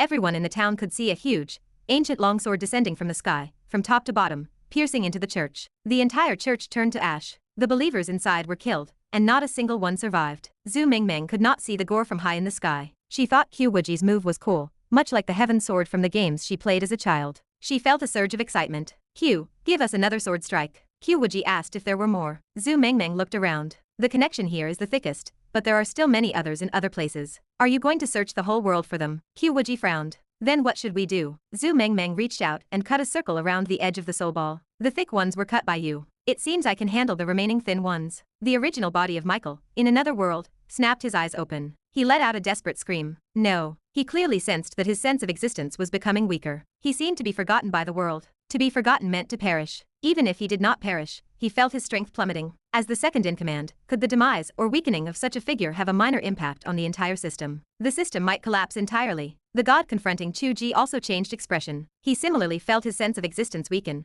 and the power of his world was shrinking. Chu Ge laughed in front of him, a false image created by man, nothing more than a mud doll. You are only at the level of the heavenly emperor, and Tao venerable in my book. Why are you acting so arrogant here? You do not need to close this gate. Turning to dust is the real fate for you. Break for me. The power of creation from the four symbols reversed crazily. The power of chaos and destruction surged into the vortex without restraint. Crack. A sound like a shattering mirror echoed through the void. The gate marked by the power of the four symbols shattered inch by inch. Then, cracks spread, and the blood-colored vortex collapsed. The scepter inside the vortex burst apart. The sound like muffled thunder rang out again, from near to far, moving further away, as if it were spreading and exploding into the void of the universe. Even though he was in another world, Chu Ge could feel the illusion of the earth shaking. The power of world destruction reached such a level. He could not imagine the devastation and apocalypse occurring in that world. Chu Ge could not bear to look. They had been obsessed with bringing a judgment day to the world of others, but in the end, it was their own that met the apocalypse first. The sun in the real world reappeared. The eclipse ended, and light returned. Clatter. The four symbols shrank in size and fell into the yellow river, exhausted. Chu Ge floated in the air, breathing hard, blood flowing from the corner of his mouth. The consumption of power, and the shockwave of the recoil, were not things he could easily withstand in his current state. But in the end, everything was finished. The achievement of creation and the power of destruction were now fully known. Chu Ge felt within his body that he seemed to be linked to the boundless universe, as if he and the universe had merged into one. His gaze could pierce through the long river of time, and through endless dimensions. All different times and spaces, countless different worlds, flickered in his eyes. He could faintly see three men in ancient Chinese clothing playing chess. He seemed to hear them say, "Tisk, this kid is actually quite impressive." Chu Ge lost consciousness from exhaustion. Before he fell into a deep sleep, he saw himself falling into a warm, soft embrace. Qiu Wuji's gentle eyes were fixed upon him, and she kissed his lips lightly. It was so sweet. Chapter 567. The chaos in the high skies above China remained hidden from the world. People continued to search for the cause of the strange solar eclipse. The academic world filled with noise and disagreement, arguing until the sky seemed to turn upside down. The protagonist responsible for all of this was already home, held in the arms of his wife. She fed him a medicinal pill and watched over his recovery. The disturbances of the world no longer concerned them. Qiu Wuji sat on the edge of the bed. She stroked Chu Ge's face gently. Her expression held tender love, but also the days of memory. The mortal of the past had become the heavenly Tao of today. Yet he now resembled her former self, and she had become more like the man he used to be. They had changed into the shapes of each other. Come to think of it, he was arrogant even back when he was a mere mortal. With no cultivation at all, he dared to declare that if he was seeking the Tao, then Qiu Wuji, on the day she broke free from the book, would be the manifestation of his path. That smug look on his face, that expression of being her father, who was going to teach her everything, made people want to hit him. Yet he succeeded. He fulfilled his promise and realized his path. The immature boasts of the past vanished with the wind, replaced now by the birth of a supreme deity, who could create or destroy the world with a single thought. It was difficult to say whether his journey was meant for creation, for her, or for the two of them to hold hands and walk on forever without interference. If she were to find a man, it certainly had to be the father god of creation. A man who seemed carefree and lazy on the surface, but was a possessive father figure at his core. Qiu Wuji watched him, motionless, as the sun began to set and the stars filled the sky. It felt as though she could never look at him enough. Chu Ge bolted upright suddenly. He gasped as if jolted awake. Qiu Wuji calmed him quickly. She wondered aloud why someone of his cultivation level would have a nightmare. He exhaled and turned to pull her into a tight embrace. He confessed his fear that he was dreaming, and that he would wake up to find her gone. He feared everything was just the rambling dream of a failed writer. Qiu Wuji smiled, happy in her heart. In his dream, he was not panicked by the illusions of creation, but by the potential loss of her. She patted his back to soothe him. She told him to trust himself, for he had truly created and destroyed worlds, and he had truly made the heroine of the book into a living person, who would remain by his side forever. Chu Ge hugged her tightly, his racing heart finally slowing down. She was real. This was no dream. He murmured that it was time for them to get married. Qiu Wuji jumped in surprise, stumbling over her words. She asked why he would say that the moment he woke up. She stammered about her teeth not being brushed, then corrected herself. She reminded him that he had promised to establish a stable channel between the two worlds first. Chu Ge pressed her back onto the bed. He asked why they needed a channel when they could just connect right now. She struggled, insisting she was serious. She asked about the channel, and if they needed to gather the four symbols. Chu Ge lifted her chin to inspect her. He smiled and said the world was in his palm. It was his personal space, so he did not need the four symbols. The channel was already established. He asked if she had not realized that this time, she had emerged in her true body, leaving nothing behind in the book. Qiu Wuji paused. She reached out to sense her original body within the book but found nothing. It was empty. She was already here in her true form, and she had not even realized it. A long-held goal had been achieved so quietly. She pushed his shoulder, laughing and complaining about him being so vigorous after just returning from being wounded. He teased her about her being a water-type cultivator. The moon outside the window blushed and crept away to the west. Before long, the moon retreated, and the east turned pale with the coming dawn. They lay on the bed in the morning light, lingering in the final moments of intimacy. Qiu Wuji sighed, scolding him for playing around instead of dual cultivating when he was injured. Chu Ge kissed her forehead, telling her it was for their future. He noted that judging by the look she gave cats, dogs, and little girls, she had wanted children for a long time. Qiu Wuji tucked herself into the crook of his shoulder, feeling embarrassed. She told him to finish renovating the villa first.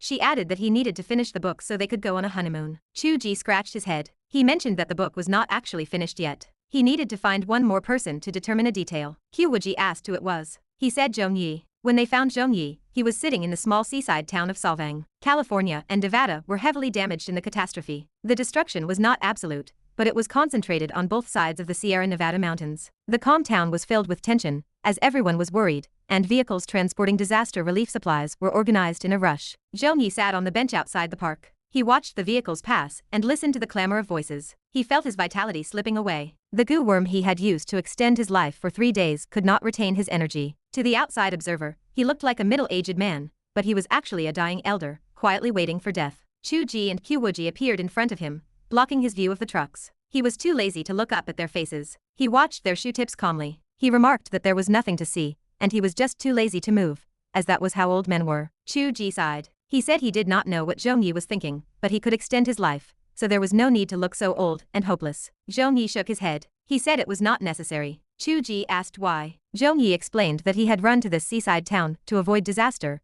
and had not managed to return home. He said he just wanted help returning to his home country to be buried, as he did not want to die overseas. Chu Ge offered him immortality, saying he had grown accustomed to it. Zhongyi refused. He felt a hint of a smile when he saw Chu Ge was genuinely concerned about his lifespan. He looked up at them and said they were likely eternal, holding hands as a couple, looking forward to forever, which was fine. He saw no need for it, as he had lived long enough. To him, experiencing normal birth, aging, illness, and death was not necessarily a misfortune. Chu Ge pursed his lips. He asked about the situation with the goo worm in his body, and who had planted the longevity goo on him. Zhongyi described a yellow-skinned man with a mohawk and a southern Zhang accent. He admitted he did not know who it was. Chu Ge realized he might know him. He suggested the accent could be his own, and the search for ancient tribes could be a search for the source he had granted, a quest for roots. Zhongyi was aware of the story, and he understood the situation with the 4 symbols and Qiu Wuji. He easily deduced that the goo god from the book had escaped. Chu Ge confirmed it. Zhongyi was silent for a moment, his expression intrigued. He laughed,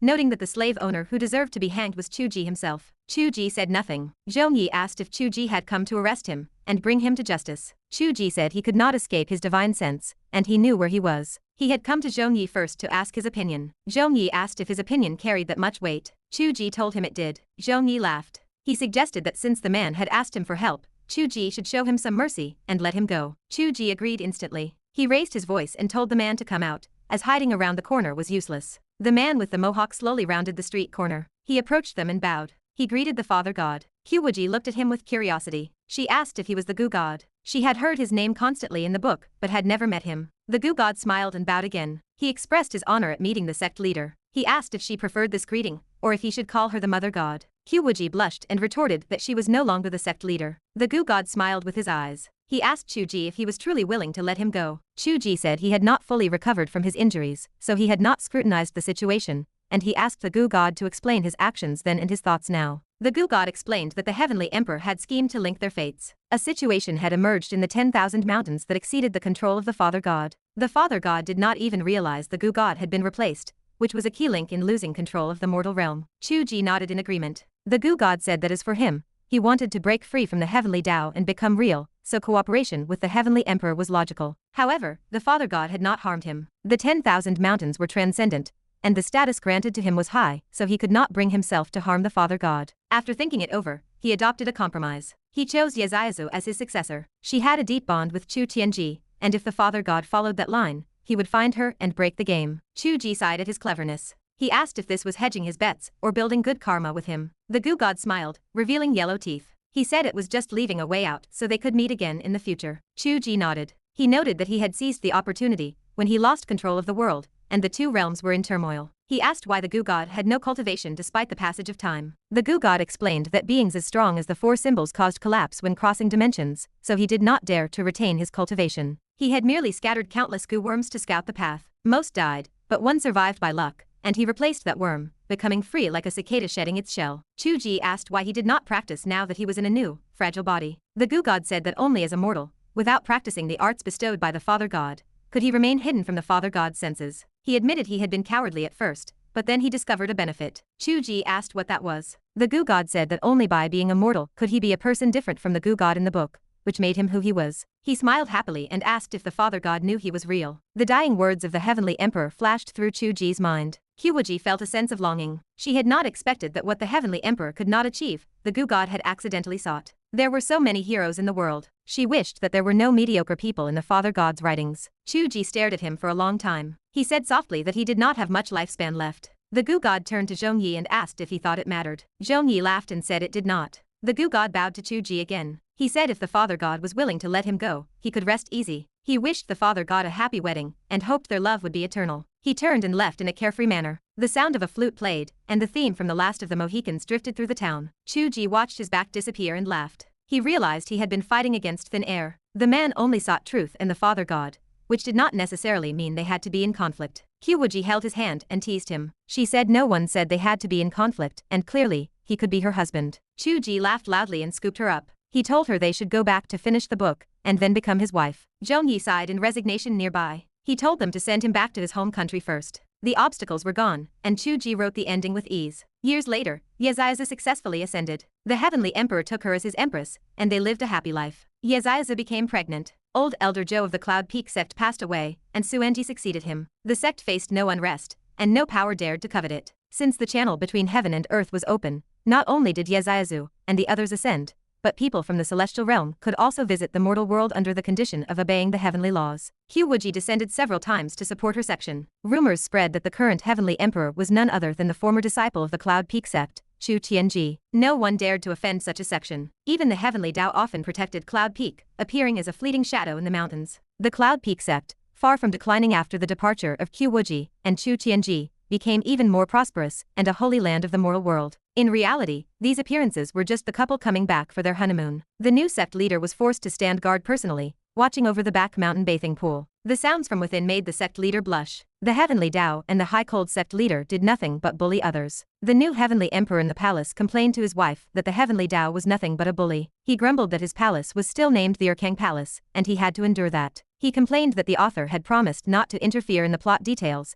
yet he wrote about her pregnancy too. He asked if he was incapable of doing it himself. Xianxia, heavily pregnant, retorted that his temper was not great. She said that when a novel ended, the protagonist leaving descendants was a standard ending, and he should not overthink it. Chu Tiange held his hands, and despite his constipation-like expression, he smiled gently at his wife's belly. He noted the child was a boy. Xianxia asked how he knew. Chu Tiange said he knew. He mentioned that the couple had visited them a few days ago, and he could see that Qiu Wuji was pregnant with twins. He felt bitter that they only got one. Xianxia laughed at him. Chu Tiange thought for a while and sighed. He wondered if Chu Ge would allow the child to go to the modern world. Xianxia asked why he would go to the modern world. She said their world was no longer fake, it was real, and the three realms were vast enough to explore. She asked what he would do in the modern world if he were born as the son of an emperor here. Chu Tiange continued his nonsense, saying they could send him to ancient times to be an emperor. He knew it was unreliable, but he kept talking. He said since the two worlds were connected, time was different, just like the author finishing the story in a few strokes, while years had passed for them. He claimed that with his current understanding of time, he could send the child into the past or future. Xianxia told him to go prepare diapers. She said they should be prepared whether the child was considered a mortal or an immortal. Chu Tiange apologized and said they had servants for that, and naming the child was more important. Xianxia grew interested. She asked what names he had in mind. He decided that since he was the heavenly emperor, he controlled the river of time, so he should name him Chu Jiangliu. Xianxia agreed, calling it a good name. She asked if they should ask the Father God for his thoughts. Chu Tiange waved his hand. He asked why they would ask him, as the author had said he would no longer interfere with the details of the book. He said writing about the pregnancy was enough, and he would not let him steal the naming rights. In the modern world, half a year had passed. The book had reached its finale, and the manga, animation, and television series had all ended, breaking all records. In that year, the most popular entertainment IP in China was this work, as it was popular not only at home, but also abroad. Whether in Japan, South Korea, Southeast Asia, or North America, it achieved excellent results. For a Chinese web novel, this was not easy. Countless requests for new works flew in like snowflakes, hoping author Chu Ge would release a new book, but Chu Ge refused them all. He had no intention of writing a new book in the short term. The villa had just been renovated, the wedding had not yet taken place, and Qiu Wuji was already pregnant. This made Qiu Wuji, who was still traditional at heart, furious, and she nearly tore Chu Ge apart. Chu Ge promised the wedding would be on the Qixi festival, with Diva Fei acting as the MC. Qiu Wuji complained that it was humiliating to be pregnant before marriage, and her reputation was ruined. She blamed him for being a lecher, who refused to listen when she told him not to finish inside. Chu Ge said the belly was not yet visible, so they should hurry and hold it on the Qixi festival. Qiu Wuji calmed down, as the date was significant to them. The cowherd and the weaver girl were no longer separated by the river, because he controlled the heavenly river, and the road was under their own feet. It could be said that from that day, their love began, and the true creation of the world by Chu Ge began. Seeing Qiu Wuji was finally quiet, Chu Ge leaned his head against her belly to listen. He laughed and asked if they could use the two names they had thought of before. They decided on Chu Mukyu and Chu Xiaokayu. Qiu Wuji did not say anything, but her face turned red again. He had already devoured her so thoroughly that she was almost swallowed whole. However, the names were significant. Besides the past story of Chu Ge pursuing Qiu Wuji, they also represented something else, the tragic creative journey of Qiu Wuji. Qiu Wuji stared at the ceiling, lost in thought. She suggested that while she was resting during pregnancy, they should cancel all her work at the manga and music studios, as she was bored. Chu Ge urged her to do manga if she liked, provided she did not get too tired. Qiu Wuji thought about it and suggested she try writing a book. Chu Ge agreed to help her brainstorm. She said she did not need help, as an autobiography suited her better. Chu Ge was stunned. He asked if she had not finished her autobiography. She opened her notebook and said there was an important sequel. She said the story between them had nothing to do with the Qiu Wuji of the past. Chu Ge smiled. He asked how she wanted to write it and said he would outline it. Qiu Wuji thought for a long time. She suggested he use his perspective, as that was more common in male-oriented literature. The title slowly appeared on the document, What to Do When the Heroine Runs Out of the Book. Qiu Wuji turned to look at Chu Ge, her eyes turning into crescents. She asked if he thought it would be popular. Looking at her smile, scenes of the past flashed through his heart. Every slide in his memory seemed to be filled with sugar. It was so sweet. Chu Ge rubbed Qiu Wuji's head gently. He said it did not matter if it was popular. It told the story of their completeness, and it made their love a wish for the whole world. Book complete. That's a wrap on what to do if the heroine escapes from the book. Thanks for listening along with me. If you loved this, please check out the other series on my channel. See you there.